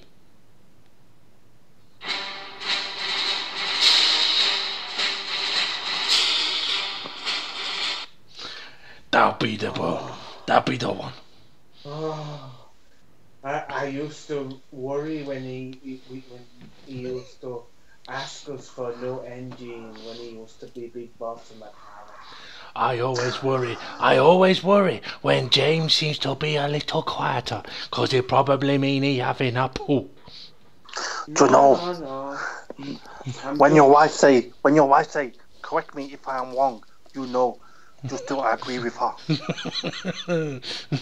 Oh my God, Bella, your breath stinks. Oh, Jesus. So the reason James was quiet because Bella was licking his face. Oh God, it smells like a trash bin. Oh, you know. She's lovely, but it's weird. It's like being best friends with a homeless person. You just want to hug them all day, but you don't want them to breathe on you. Oh no, I got another joke for you. Well, I've already got rid of the handout picture, but I have just been told it's not one Dennis. It'd be two Dennis who wing. Dave, the outcome of that one. The funniest thing in married life is when your wife thinks she is punishing you by not talking to you. You won't be married for long with jockey like that.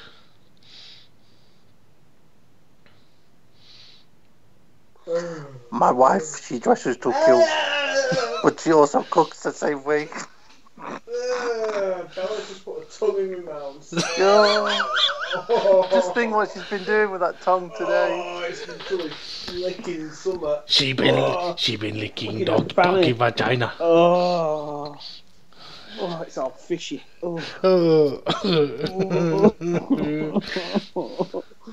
So, on the hand-or lunch break, James turns into an Englishman who likes licking doggy vagina. And you wonder why you've not been feeling well.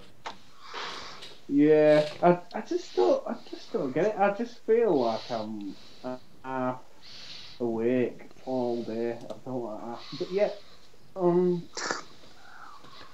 I never knew what true happiness was until I got married, but then it was too late. Oh dear. I think the handle engineers should get back to fucking work. Because their jokes are fucking dreadful. 80% of married men in America cheat. The rest cheat in Europe. Oh dear. Oh dear. Well, it's really, really weird though, because before this podcast started, I was like really, really revved up. I was like, oh, can't wait for podcast night. Can't wait. And then as soon as we got on podcast, I'm like, oh, I'm knackered. we've drained you. We've sucked the life out of you. It's like I've been licked to death by a fishy dog. It must be must be the effect that me and Steve have on you, because before these podcasts you'd never shat yourself. You've done it twice now. Before these podcasts you'd never done a video of building a snowman. You've done it once now. It's some turning to the dark side. Yeah. I'll be moving down south and getting an house near you, and we'll be doing burger reviews together. It sounds like an old man's story. That I'm gonna move down south and we'll review burgers. I do like doing nice burgers though. They don't always work, but it's just one of those things like with the McDonald's burger. Yeah, it was all right, but it could do better. I mean, there's a pub sort of in between me and Steve called the Lodge. Oh, I got the picture. I got the picture of the from the pub. You got? I have to. I saved it for somebody else to show them, and I can send it to you to show. Okay. Yeah, so there's a pub between me and Steve, and I don't know if they still do it now, but they started doing. No, they don't. Yeah, they started doing a monstrous burger. I mean, I think it cost about £10, but it was one of those. If you eat it all, you get your picture on the wall. Lee's gonna love you for that. Lee, you're about to be on our podcast, mate. So yeah, I'll show the picture. It doesn't quite show it all, because that's Lee's burger, and he had the chili con carne removed out of it. Yeah. Because there was a layer of chili con carne underneath. What is the chicken in batter? Because there's 2 chicken breasts in batter in there as well. Yeah. You've shared it in the chat. Yeah, I mean that was 2 massive burgers with 2 chicken breasts, battered chicken breasts, bacon, onion rings, chips, and yeah, he didn't have the chili con carne, so yeah, it was covered in chili con carne as well. And I mean, it was difficult to finish, but it was a proper burger. I mean, it's something that I was not ashamed to try and eat. No, normally when I have a burger anywhere, I will pick it up and eat it with my hands. It's a burger. That's the idea of the bread being there, to pick it up. Yeah. That one, you have to eat it with a knife and fork, because the only way you can eat it is to cut it like a cake into slices, or even eat it from the top down, or take the top off and then eat it from the top down. Well, the last time I had it, the way I tried to do it was I hid the food with the top, and so I basically just cut into the burgers and like tunneled it out, so to speak, so I could never actually see how much I'd eaten or how much was left. It was just a case of, right, carve some out, eat it, carve some out, eat it, and see how I get on. I don't think You're following it like you'd not touched it. Yeah. I don't think I ever did actually finish it. I came close a couple of times. I just couldn't finish all the chips. So determined to eat the burger and everything that's with the burger that I didn't eat all the chips. Yeah. But to have your picture on the wall, you had to eat the chips as well. Yep, that is true. That is true. There was something I was going to mention a moment ago. I've forgotten what it was. No, it's gone. Well, is James fallen asleep yet? That'd be a yes. James.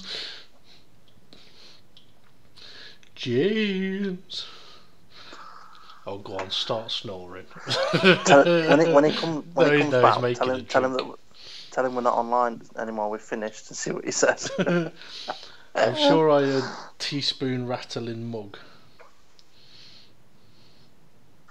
Nah, he'll be on mute. You won't have heard anything. James. Is he still on Skype? I don't think he's still on Skype. No. Yeah, no, his picture's not there no more. I think we've lost James momentarily. Oh dear. I bet he's gone to hit mute and he's getting turned off. Quite possibly. Either that or Bella's licked him again. And he's chucked up. Unless he's enjoying being licked. Maybe. Well, see, it would be good if on Skype, when someone disconnects from the call, it notified you, because then we'd know. Yeah, it would be good. See, at what point will he go? Don't know. Hello? Hello? Hello? Hello? Yeah. Alright. Hello? Yeah. Hello. Hello? He's back. Where did you go? My iPad just froze. Tech fucking-ology. Fucking brilliant, innit? I know. No, I don't know. I don't know. I'm just annoyed, but then like Vicky got a laptop at Christmas. Probably mentioned this before, and it's just shite. It was like best one they had at Argos, but it's crap. It just freezes all the time on her. So she's gonna save up and get. Hopefully, if she becomes a fully qualified teacher, she's gonna get a MacBook or something like that. I was looking at top at range Apple Macs, for doing my editing. Yeah. It'd be a lot quicker because the amount of time I'm doing editing and I'm just waiting for it to render. Videos would be so much quicker if I had a quicker computer. And I had a look at one in the Apple store. It was called the iMac Pro. And it was something like 17 grand. Bloody hell. Yeah. I'm like, maybe I can't afford that. You reckon? I mean, computers gone. No, yeah. I was just say computers are. I mean, they constantly improved on. That even if you buy something now, within a couple of years, it's outdated and. It's difficult to keep on top of some stuff like that, but one of the things I found when it came to editing was you can make stuff look absolutely amazing, but it takes so much work. So one of the things I always tried to do was I ended up getting to a point where I was like, right, okay, I can't just go on, I want something to look amazing. I've got to change my philosophy. And the philosophy was to create something. Like, for example, whether it be a way of showing the grid order or the qualified, like who's qualified where or whatever, whatever I'm going to create has to be easily adjustable. So, like, I could spend a couple of hours creating something for the first video and it looks amazing. But if when I do the next video, it's going to take me another couple of hours just to reorder everything, I don't want that. I'd rather spend 2-3 hours creating something so that the next time I need to do it, it only takes 5 minutes to switch things around. And it did mean that it lost some quality to a degree, but it was a sacrifice worth making because it went from it being, like, say, 3, 4, 5 hours worth of work down to like 10 minutes. But I mean, it's like the videos you do are really, really good. But I mean, I know, like, the bit you do at the start where you go through the grid orders, it is really good. But I can imagine that in itself can be quite time consuming. That 30 seconds of going through the grid takes more time. Takes about 2 hours for my computer to properly render. And editing the actual race and different camera angles, that's completely fine because all I do is I go through the race. Then if I want to change camera angle, I just slightly rewind, press play, change the camera, and then for the next bit, and then it's just editing it so that it sort of syncs up correctly. Yeah. And what I'm trying to do, which is quite annoying actually, because I was speaking to my mate at work who were mentioning about watching it and just saying, I just didn't understand what was going on with that box at the bottom of the screen, and all it is I put the box up to cover up the control panel, because it's quite big. Yeah. But then he says, well, would there be a way of doing it without it? And I've got to say, I did last week's race video. It didn't take me that much longer. I think it only took me like an extra hour on top. But I managed to do the entire video without having that box come up. And it did look a little bit better. Well, one of the things I was going to say to you about that box was either don't have it at all or have it there all the time. So instead of it constantly popping up like an advert, it's just always there. But I mean, I know from when we used to do it, it used to annoy me having like the control box that I had then, it was smaller, on the screen, because it did sort of look a little messy to a degree. But at the same time, if that box has some relevant information on it, then that could be usable. But yeah, I'd probably go down the route of, I would have done what you've done and gone, right, well the box is appearing now, so I want to cover it up. But then I'd probably also go, well actually, you know what, rather than have it popping on and off and me having to find out when it does it, if I just put it there permanently, it means it's then only one image over the course of the whole video. So it's one image, stretch, 2 seconds, done. Yeah, I might have a look into that. But I was just thinking then, you know what? I think I might have been a bit silly here. What I might do is the actual race footage. I might just crop the image so they've got all the race information. No, I know what you should do. Sorry, that box, you could cover it with other images. This would cause you so much work, right? But imagine this, right? You're on board. You've got TV cameras of you, right? Yeah. Driving round the track, and there's a car in front of you, and there's a car behind you. So to cover up the box in the middle, right? You have 3 other camera views. One from the car in front of you showing behind, one from yours from cockpit view, and one from the car behind looking forward. How amazing would that look? Mind fucked. It would look amazing. It would look amazing. Fuck, that would take a long time to do. But at least, you know, if I had a 17 grand computer, it might get done in 10 minutes. Yeah. Yeah, right. Yeah, editing, I do love it, because like I say, I spent probably about 5 hours doing that logo design. Like, I got me a logo, but just having the process of it coming up on screen to sort of like reveal itself. Yeah. It does look pretty shit hot, but fuck me, the amount of time it took to do it. Yeah. It's like, oh.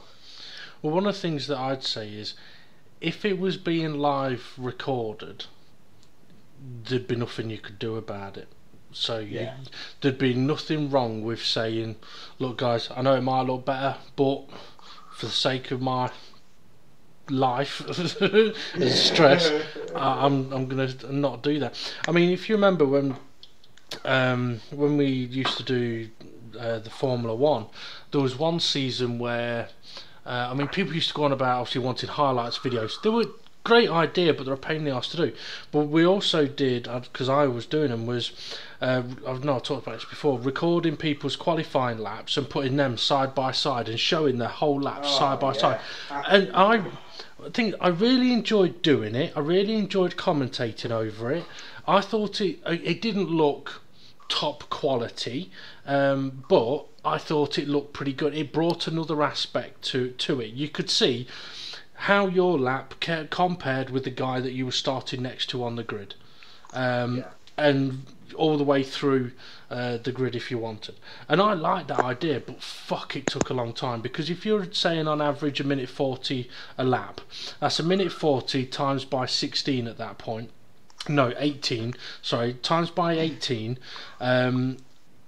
that you've got to record it, and then it's probably 4 times that length just to put them together and check it, and before you know it, what people presume is just I mean, I think the footage in the end would have worked out at about 15-20 minutes for just the qualifying laps, but that 15-20 minutes in reality is probably 5-6 hours.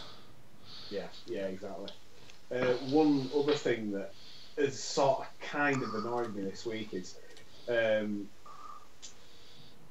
we got a notification that the person who put the offer in on his house, they've sold their house. So we're in the position of we've got between 8 and 10 weeks to get out. So I decided, well, it's 8 races per season. I was going to give myself a couple, maybe like 3 weeks to sort of get myself properly sorted to start season 3. So what I've had to do is I've had to sort of like rush straight into it and say this Monday coming is the first race of season 3 in order to get all of season 3 out of the way, so that when we move, then I can give myself 3 or 4 weeks to settle. You know what's going to happen though? It'll be about 4 weeks. Yeah. I must mid-season break. I was going to say, I must admit, if you'd have mentioned that to me before now, my advice would have been, you know what, probably the best thing to do is to say, right guys, I could be moving house any time in the next 8 to 10 weeks. It could be 4 weeks, it could be longer. So what I'm going to do is we're going to have a special like off season where we're going to do 4 or 5 races, right? Special races, like whether it be different cars or but something special, right? Until you moved house. Yeah. Because if it is 4 weeks, then because what you got to think of as well is when you get the keys to the next place, it's probably going to be a week until you get internet in there as well. Unless you pre-arrange for them to be in there. But on the other hand, I literally this morning drove down the hill where I live, down the hill, and there were a bloke putting up a sign and an house at the bottom of the street where I'm living, putting up a sign to let, and I was like, oh, that'd be easy. So, I wouldn't have to get a removal van. I just need a wheelbarrow. Just shove everything downhill, and I've got it there. So if the snow's still there, just a couple of sledges and down you go. Yeah. So, I mean, I might not get it, but it's worth inquiring. Definitely worth inquiring. A lot less hassle. I mean, things as daft as it might sound. I mean, I'm in a first floor apartment. There's only like downstairs and upstairs. First floor apartment. And the first time I had the estate agents come and do an inspection, the woman was talking to me. She says, "Oh, it's interesting. Downstairs there's bedrooms quite a lot bigger than yours, but I've got a bigger living room." And she was talking a bit about downstairs. She said, if downstairs ever becomes available, you might want to take a look. I was like, all right. Downstairs did become available, and I was so tempted to actually inquire about moving the whole distance of downstairs, but in the end I didn't, because I thought, you know what, would I rather someone be living above me making noise, or would I rather be above them making noise? I mean, I think in hindsight now, I think it would probably have been better if I was downstairs, because if I'm using my steering wheel, sometimes I think it can be a bit noisy, like if it's at some racetracks. Keep off them bloody curves then. Yeah, at some racetracks it's a bit bumpy and it can vibrate, and I'm thinking, I'm sure I can feel it vibrating the floor and everything.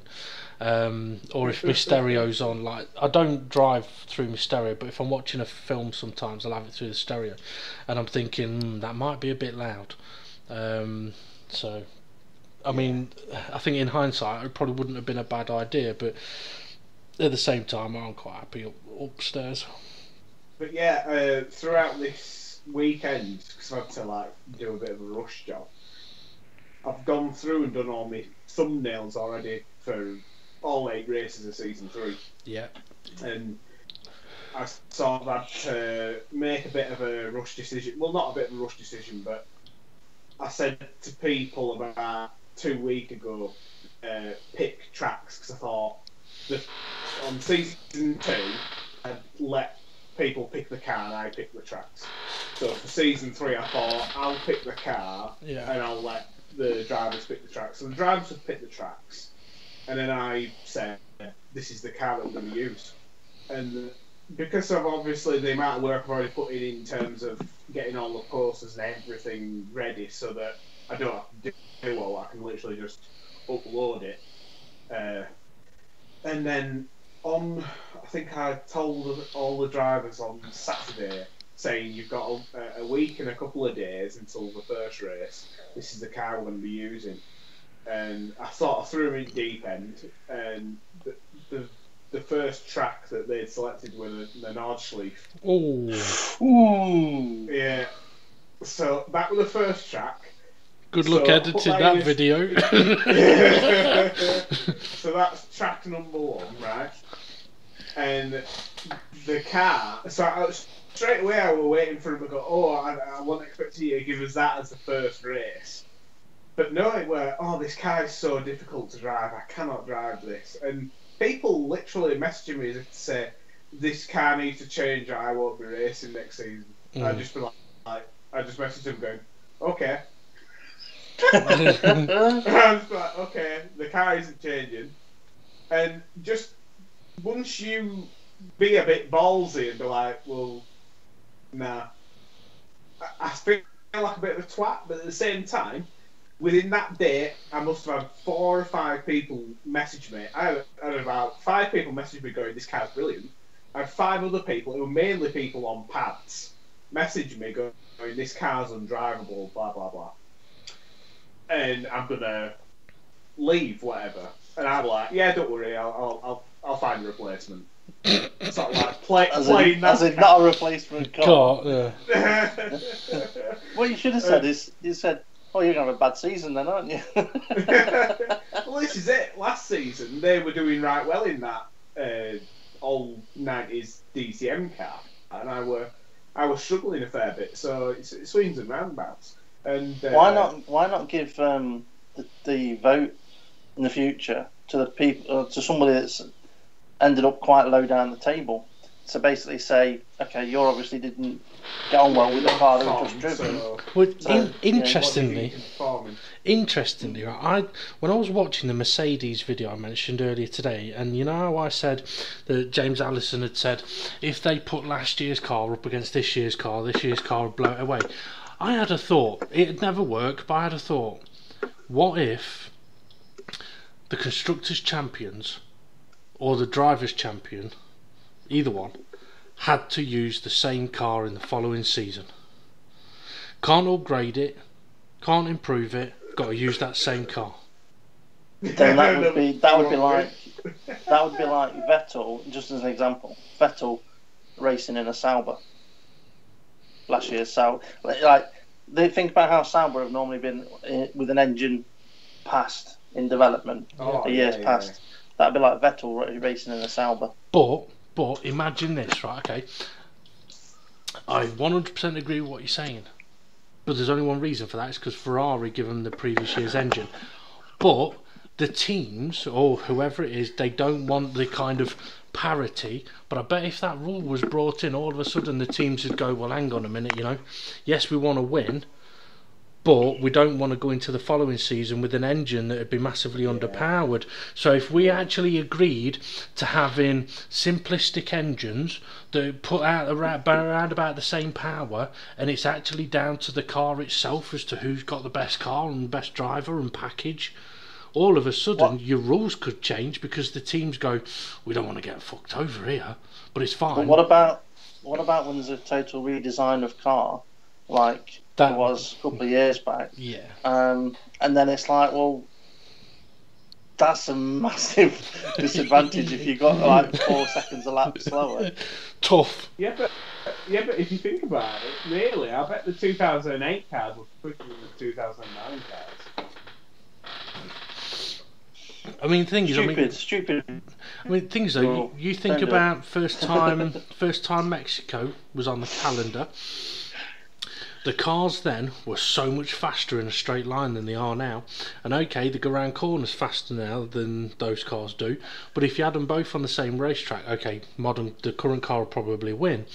But if it was limited a bit more, so yeah, okay, it's faster in the corners, but it's slower on the straight, so the other car got a chance on the straights. I've been watching a few of the, not classic races, but it's like with some of the old classic cars, sort of like different around makes. A bit different makes, but around circuits like Adelaide or Bathurst and stuff like that. And you've got like a V8 supercar, I say supercar, V8 Holden or something like that. And then you've got like a Toyota or a Nissan Corolla, or something like that.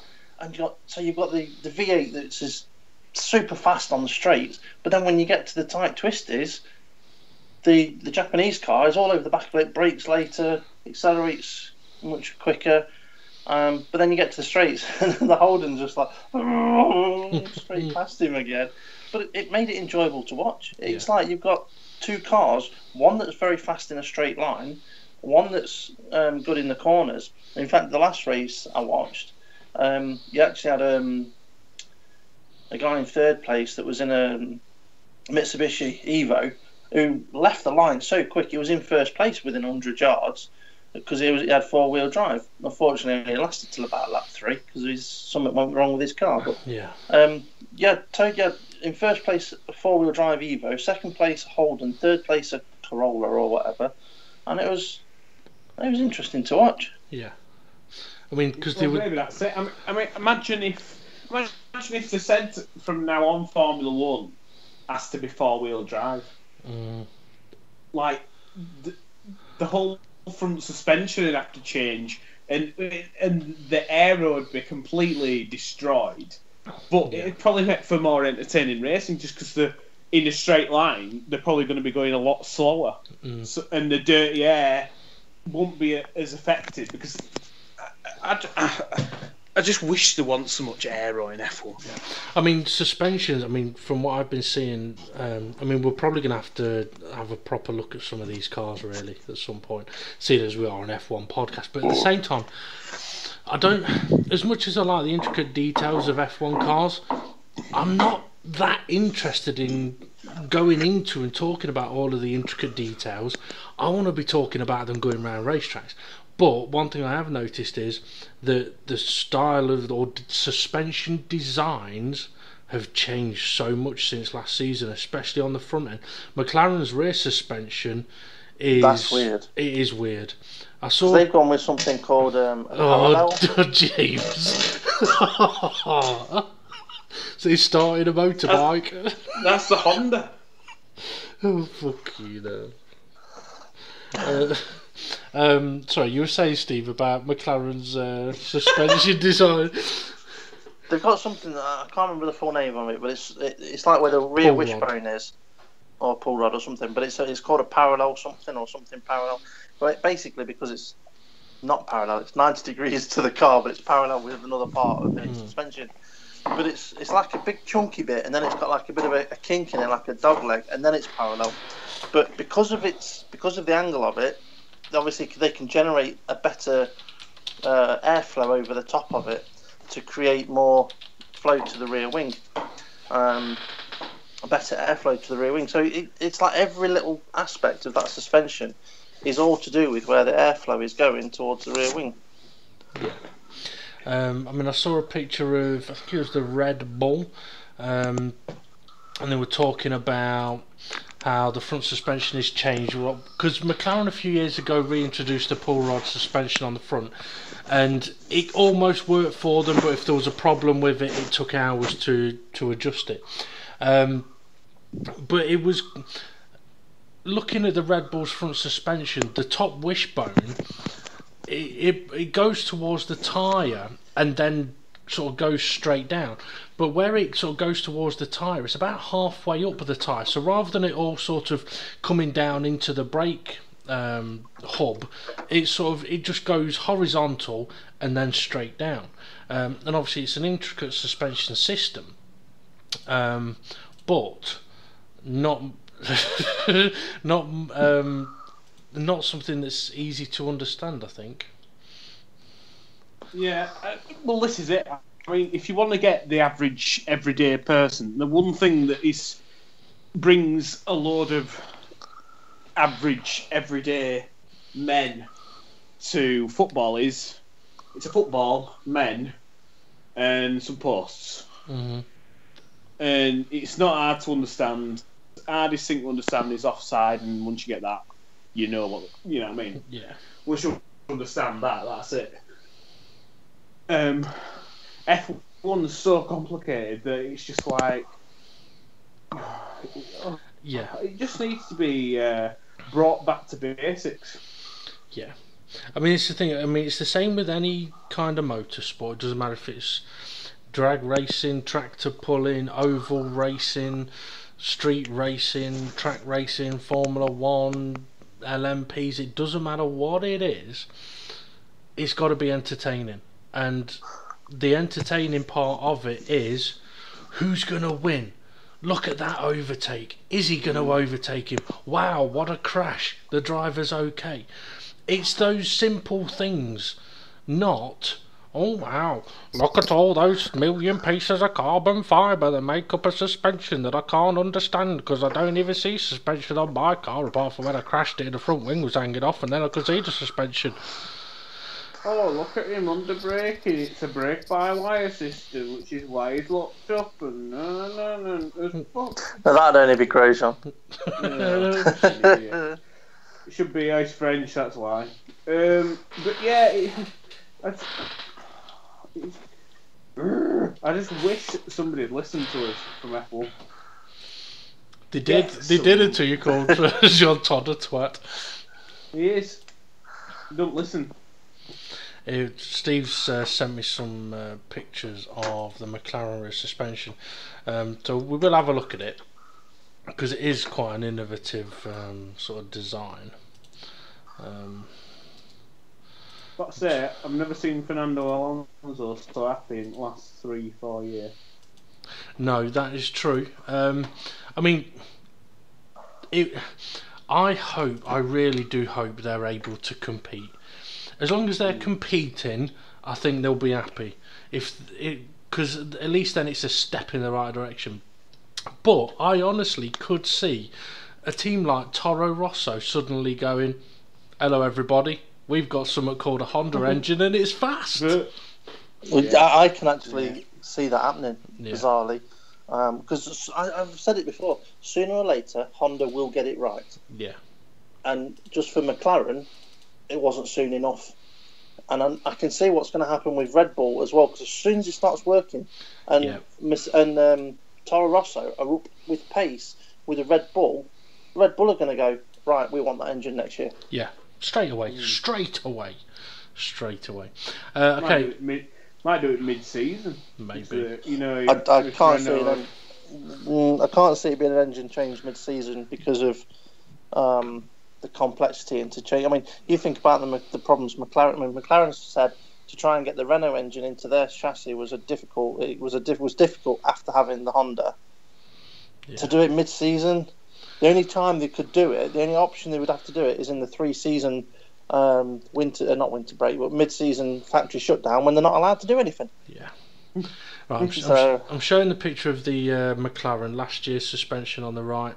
Last year's suspension on the left, this year's suspension on the right, and you can tell it is a very, very, very different design. I do know they have said, like you mentioned, they've gone that route because it's so much more aerodynamically efficient. It's so much better for them aerodynamically. Do you think as well though that because basically they've got one major strut at the top? Is that one big fat strut? Is it likely to be stronger or weaker than the double? The thing is, although visibly to us it looks like one piece, I wouldn't be surprised if it's actually got 2 or 3 pieces inside it that do a job. It just happens and then to an be aero coating over the top. Yeah, because that was something that I noticed. There was someone's suspension who broke. I think it might have been a McLaren one that broke last season, and when it snapped, you could actually see it was like, oh, it's not just like the carbon fibre. There was so much internal inside it. It was like, oh, okay, so yes, it's got a shrouding that's strong and does a job, but there's also internals in there, and there probably is enough internals in that to cope with the stresses and strains of what the one on the left was dealing with. Yeah, I mean, it looks a smaller package, visibly. It looks more aero efficient. And if it's lighter as well, that gives them more, depending on what circuit they're at, they can move the ballast around, because every car's got a bit of ballast that you can move forwards and backwards. And obviously, the lighter the car, the more ballast they can move about within the car. Yes. Now, there was also another story that I saw. It's not on my phone's bookmarks. Let me see where I've got it. It was something to do with somebody pulling out of a team. Who was that I saw? Okay, but I sent it to myself. I send things. I send so many things to myself on Facebook in preparation for the shows, and then so often forget to actually look at it. Oh no, okay. It was a big story because I fucking saw it again today. Let me just have a minute to see if I can find it. But it was someone pulling out of Formula One at the end of this season.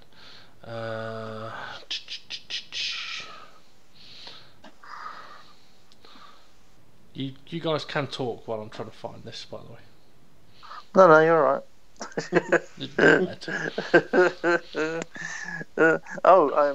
James, I found a picture of.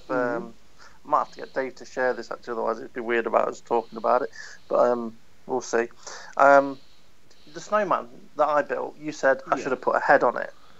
Yeah. Well, I said the snow wasn't quite right. Well, I found another picture from a few years ago of a snowman, and just to try and prove that it is a snowman that I helped build. Within the picture, there is also my daughter, so Dave can actually confirm that yes, that is a picture of something from my house that I would have built. I'll share it with in our chat, and then it doesn't seem to be there. Why not? I've just shared it. Who have I shared that with too?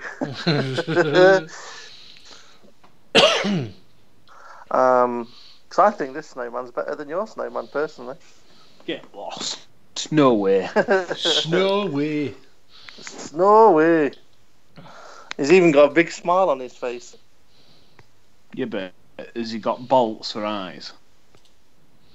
No, he's got coal. Actually, I think it might be snow. Not snow. Stones. Yeah, he's got a big head, hasn't he? That's what they all say. Bigger head than his tummy. Yeah, props. Yeah, quite good that. Disappointing arms. See, snowmen are supposed to have twig arms. That's why I gave him twig arms. Stop dissing my snowman.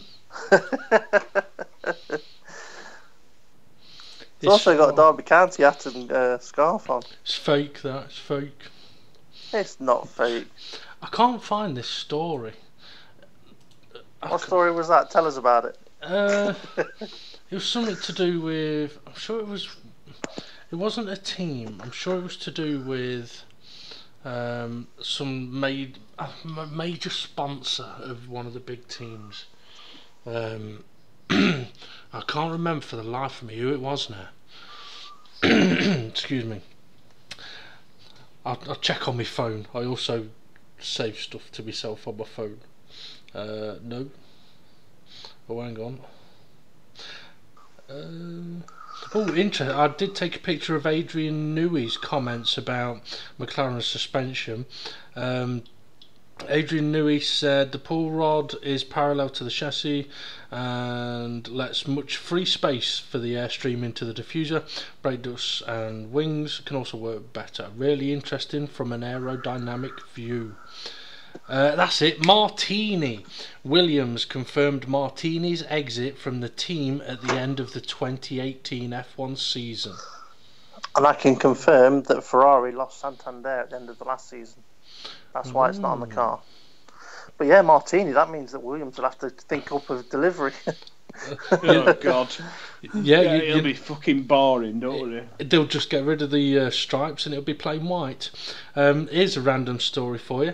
Did you know that Natalie Pinkham dated Prince Harry in 2006? Apparently, Didn't know that. Apparently they were very, very close. Very close as in touching.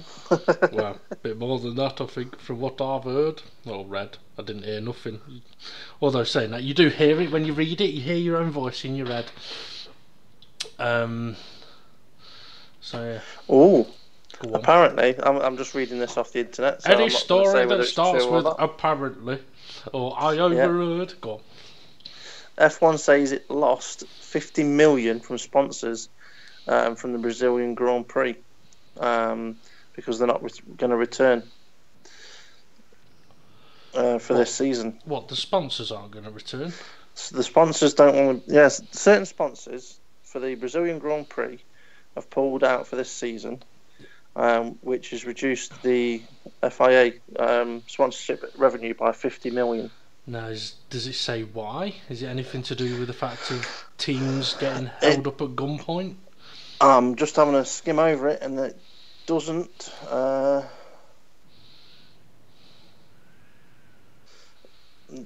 announcement was made yesterday, but then when was this posted? 2nd of March this year. 2004.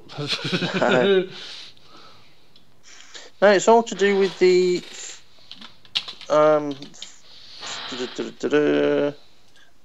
adverse financial changes existing in Brazil with a certain existing agreement that took place in 2017. I don't know, it sounds confusing.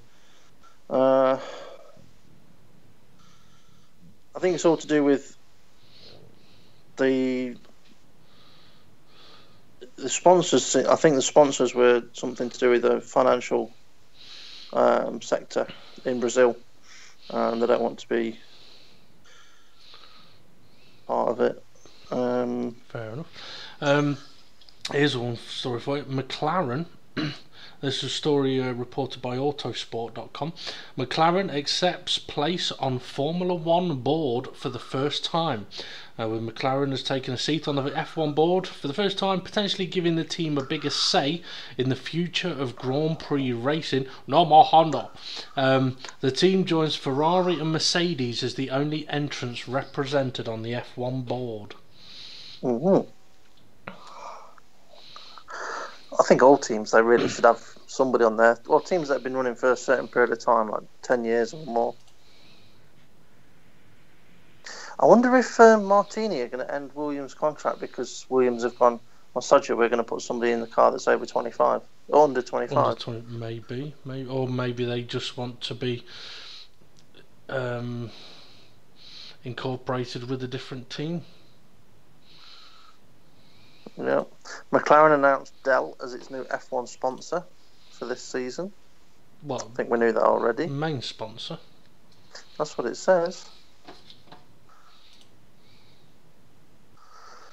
That's, 2018. Apart from that, I'm not seeing any other stuff on. Any other news? Interesting? Not really, no.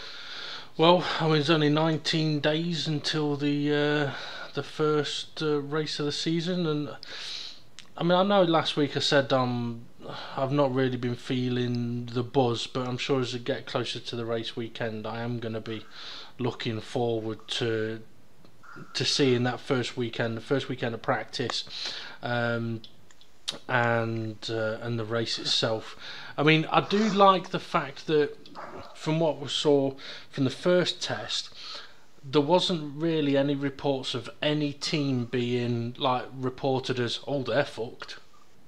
Whereas last year there was. It was like, okay, McLaren are fucked, Red Bull are struggling, Sauber are going to be nowhere. And if Renault were struggling with power as well, Red Bull would have been. Yeah. And at this point, we realise James has fallen asleep. James, have you got anything to talk about to do with Star Wars? He's not there, is he? He's definitely not. He would have really got on that. I don't think we've got him connected. His iPad's probably froze again, hasn't it? No, the call says we've got 3 participants. Oh, I looked a moment ago and it said 2, so unless I'm looking at the wrong thing. I think we may have lost him momentarily. So when he comes back, and that's all we're going to talk about Star Wars for tonight. That's the Star Wars section done with. No, don't say anything at all. We've said Star Wars. He hasn't. We'll see if we can get to the end before he actually mentions it. Oh, he's back. Is he? So you there? Hello. His icons come up.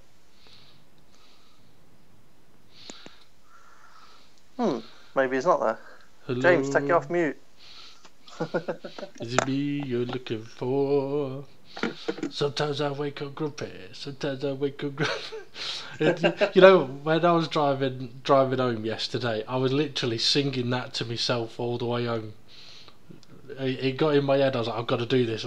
Sometimes I wake up grumpy. I even tried coming up with other lyrics, but I can't. I'm just gonna have to find something else I could use on it. But the thing is, it's not easy putting spoken words into a song like that, especially if you don't know what song music you're going to use. But well. James, are you back with us yet? I'm hearing noises. I could have sworn he was here. James, his icon's there. Hello. James. He's probably on a rant, right? Thinking that we're listening to him quietly, but for whatever reason, he's not just hit mute; he's disconnected his microphone. It could be. Maybe his internet's gone down. Could be anywhere. But this was one of the wonderful things about technology. When it works, it's brilliant, and when it doesn't, it's an absolute nightmare. I know what he's doing. He's busy messaging all his drivers from his league saying, we're going to have a special 5-week event. Yeah.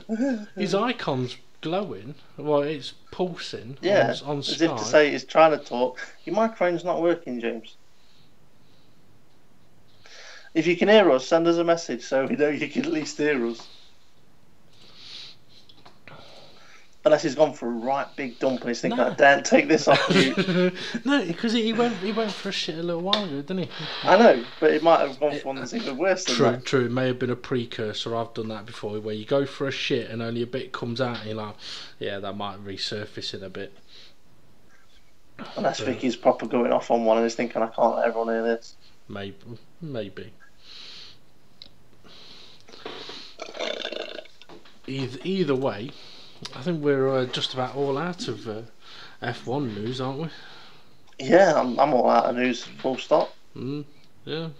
So I must admit, I don't think I've got much else to bring to the show other than to say that I've been watching a few films lately. Watched Baby Driver, really good.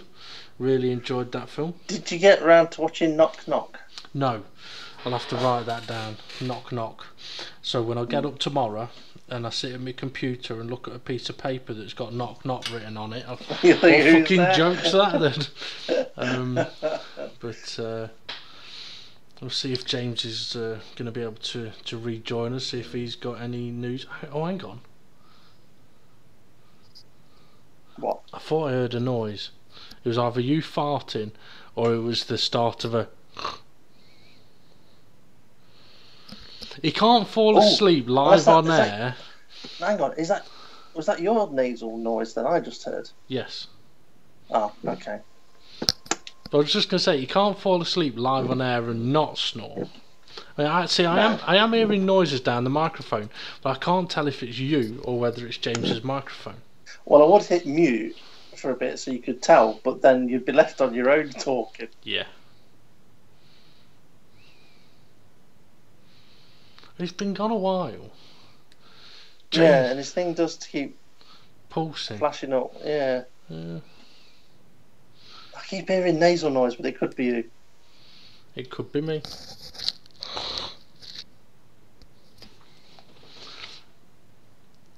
He can't have fallen asleep. Not again. No, I mean, to be fair, I think if he'd have fallen asleep... No, I heard it then. That was like a little dog groan. Yeah. Like that.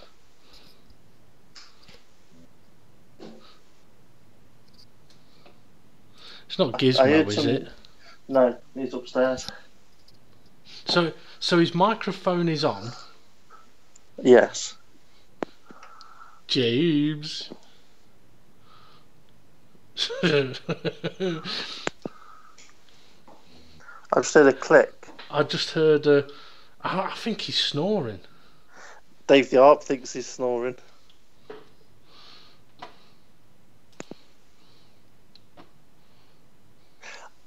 I know what to do. What? Leave this recording and me and you press mute and we can just fuck off and do what we want for an hour.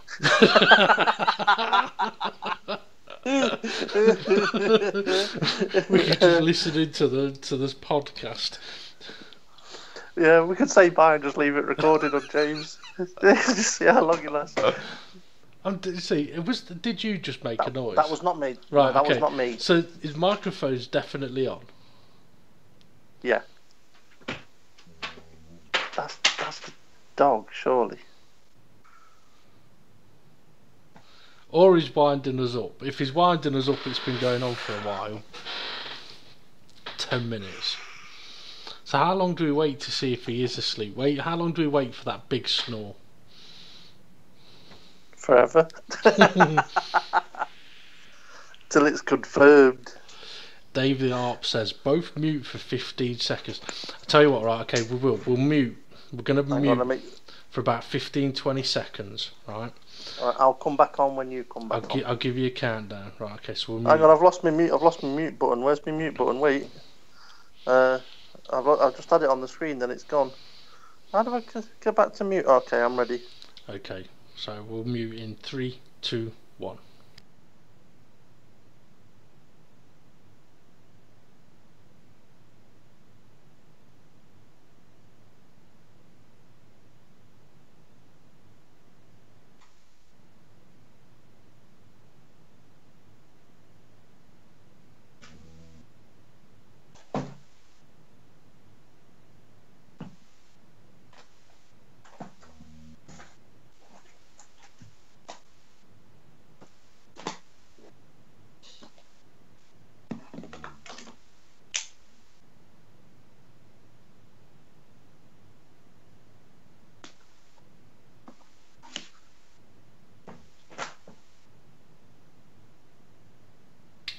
There's definitely some noises going on there.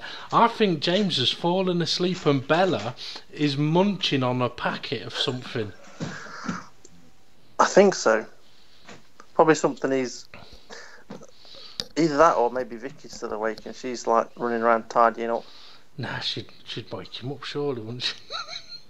I don't know. Something's happening. Yeah. Dave says the dog's shagging him. Oh, I heard Vicky. Listen.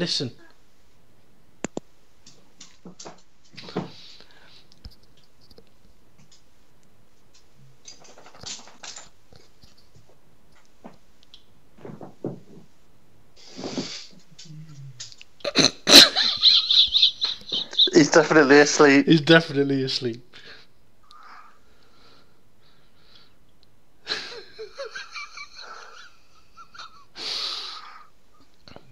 I think Vicky's just come in and got Bella. At least it does mean that I could message Vicky and say, just to let you know, James has fallen asleep live on air.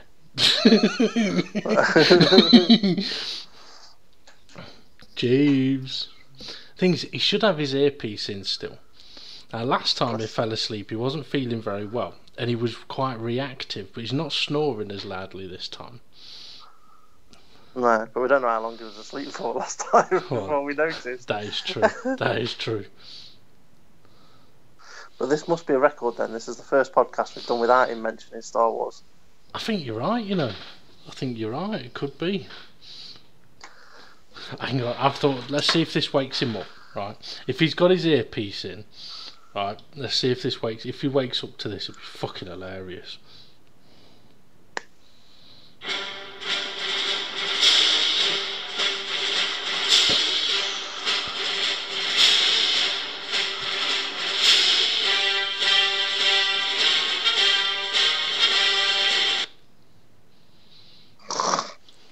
That was you.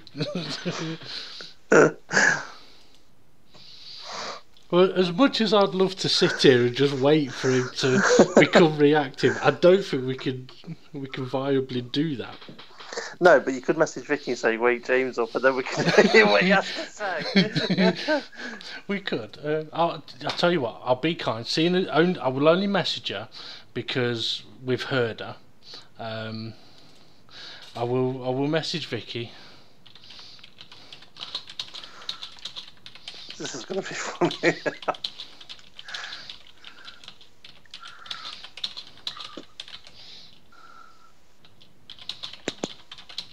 Should I say if you want to wake him up, you can?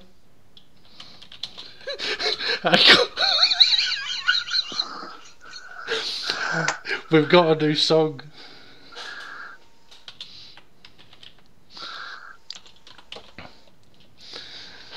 Sometimes I wake up grumpy, sometimes I wake up grumpy, sometimes I wake up grumpy, sometimes I let him sleep.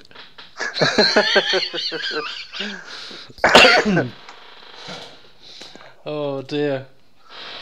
James does make me smile. James, you've fallen asleep again. Doesn't say much for our podcast though, does it? If one of our podcastees keeps falling asleep.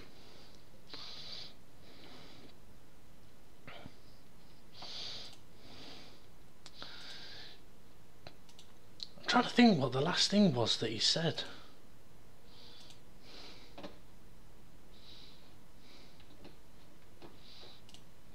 Because weren't you talking about the snowman that you made?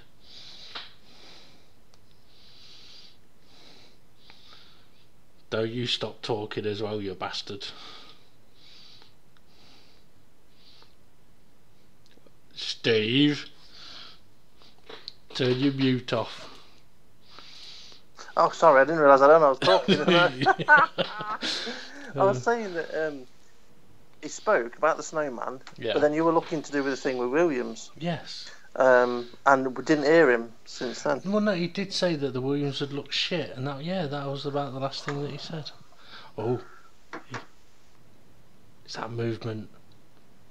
Silence. Silence, I wake you. The thing is, it would be wrong of us to end the show just because James has fallen. Because let's face it, if I fell asleep, they wouldn't be able to end the show, so you'd have no choice but to wind me up. And if you fell asleep, Steve, I would make sure that James and me wound you up while you were asleep. It's just unfortunate that it's happened to James again, but at the same time we can't just sit here all night waiting for a reaction. But yeah, well, we could hit mute and go and make our tea, our food, and then come back to see if we wake up.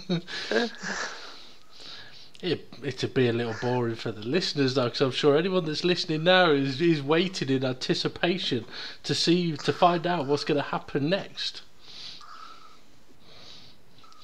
And let's see, I don't think Vicky's seen my message yet, and even if I don't know if she saw it, I don't know if she'd want to wake James up.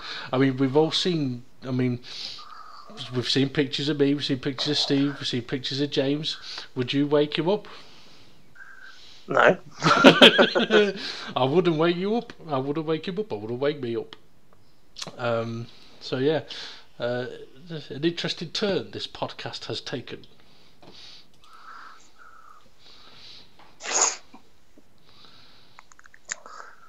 I think we're probably going to have to call it. Mm-hmm. I think you might be right. I think what I mean. Then leave your computer running with it open recording, so when he does wake up, you've still got the recording of it. Well, the thing is, if last time was anything to go by, he ain't going to wake up. Because last time, he knew nothing until he woke up in the morning. But, so yeah, I think you might be right. I think we might just have to call it. And yeah. I mean, he did say earlier that he wasn't feeling too great. He was feeling a little run down, and obviously it's taken his toll.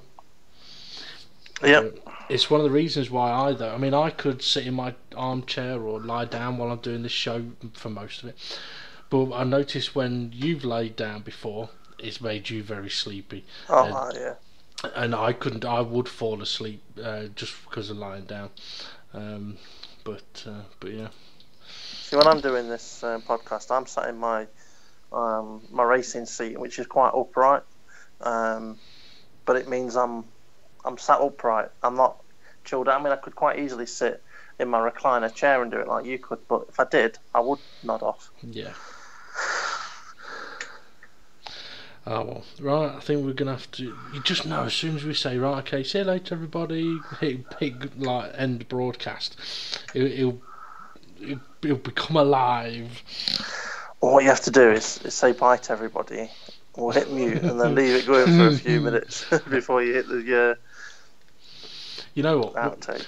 We might do the out. We haven't got an outtakes, but yeah. What I will do, what I will do, is we'll end our podcast, right? We'll say goodbye, right? And we will mute our microphones. I will leave the broadcast running for a few minutes, right? But then I will have to bring it to an end, just to see if anything happens. It won't. It'll only happen once we do actually end it. But I can leave it running for a few moments. Anyway, we're going to end this enthralling podcast with only two of us being able to say goodbye. So thank you very much for listening in, and yeah, get your comments ready for James for next week. I think I'm definitely going to have to come up with a new song for next week now. But yeah, anyway, we've been the I'll Tell You What TV podcast crew, and thanks for listening in, and we'll see you again soon. Yep. See you later, James. See you in a bit, James.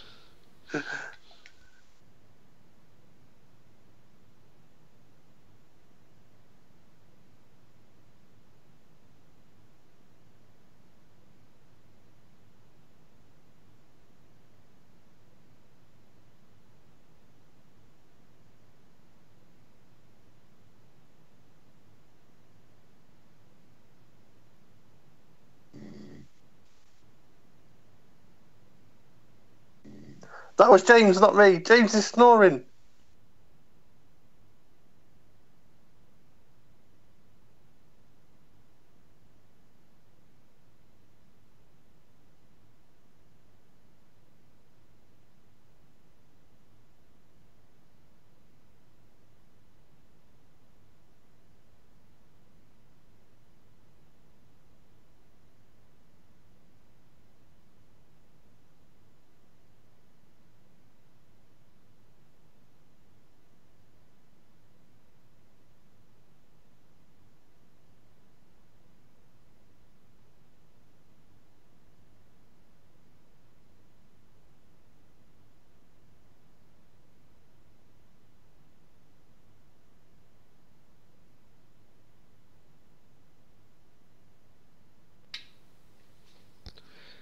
As we wait quietly to see if the sleeping beast will arise from his rest.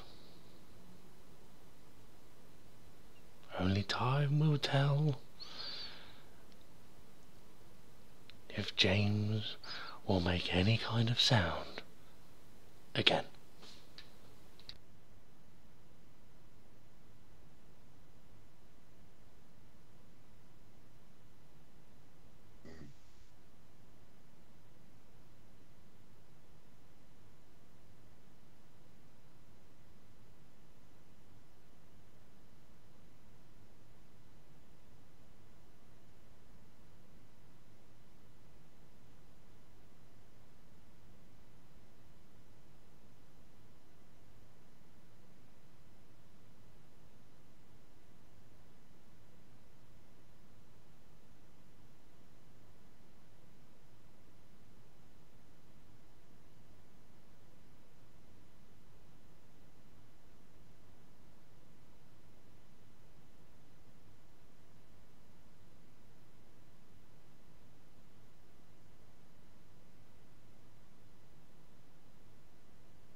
Sometimes I wake up grumpy. Sometimes I wake up grumpy. Sometimes I wake up grumpy. Other times I let her sleep. Man will go there with itchy bar. He wakes up with sticky finger. Silence is golden, but duct tape is silver.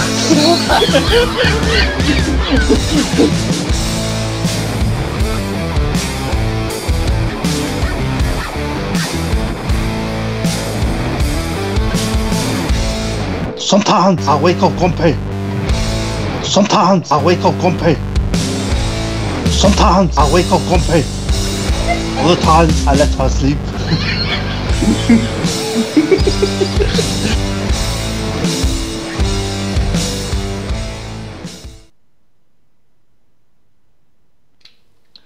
And on that bombshell, I think it might be time to bring this to an end. We have heard him snore a couple of times. It's just not been the same as when he fell asleep the first time. Either way, time for us to bring this show to an end. I hope James has a wonderful sleep and doesn't wake up with too much of a bad back after falling asleep on the sofa. Vicky's probably seen my message and thought, sweet, I get the bed to myself tonight. I'd be absolutely fine with that. But anyway, thank you very much for listening in. Join us next week where we'll find out how much of this James remembers. But it is a record podcast because it's the first time that James hasn't mentioned Star Wars at all. Which is the first only because he's asleep. Only because he's asleep. It's the first in 24 episodes. But you know what? He has been working hard this week, especially with his How a Man Makes a Snowman video. If you do want to check that out, I will make it available on YouTube as its own video, or you can just skip to the earlier part of the podcast. So yeah, time to bring it to an end, Steve. Yep. Okay. Can you hear me all right? I'm sat on the loop. I thought it sounded a bit echoey. Right, okay. Thank you very much, Steve. Thank you very much, James.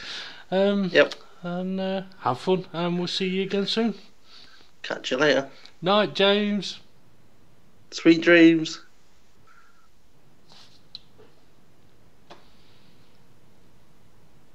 Blah blah blah blah blah blah blah blah blah blah blah blah blah blah.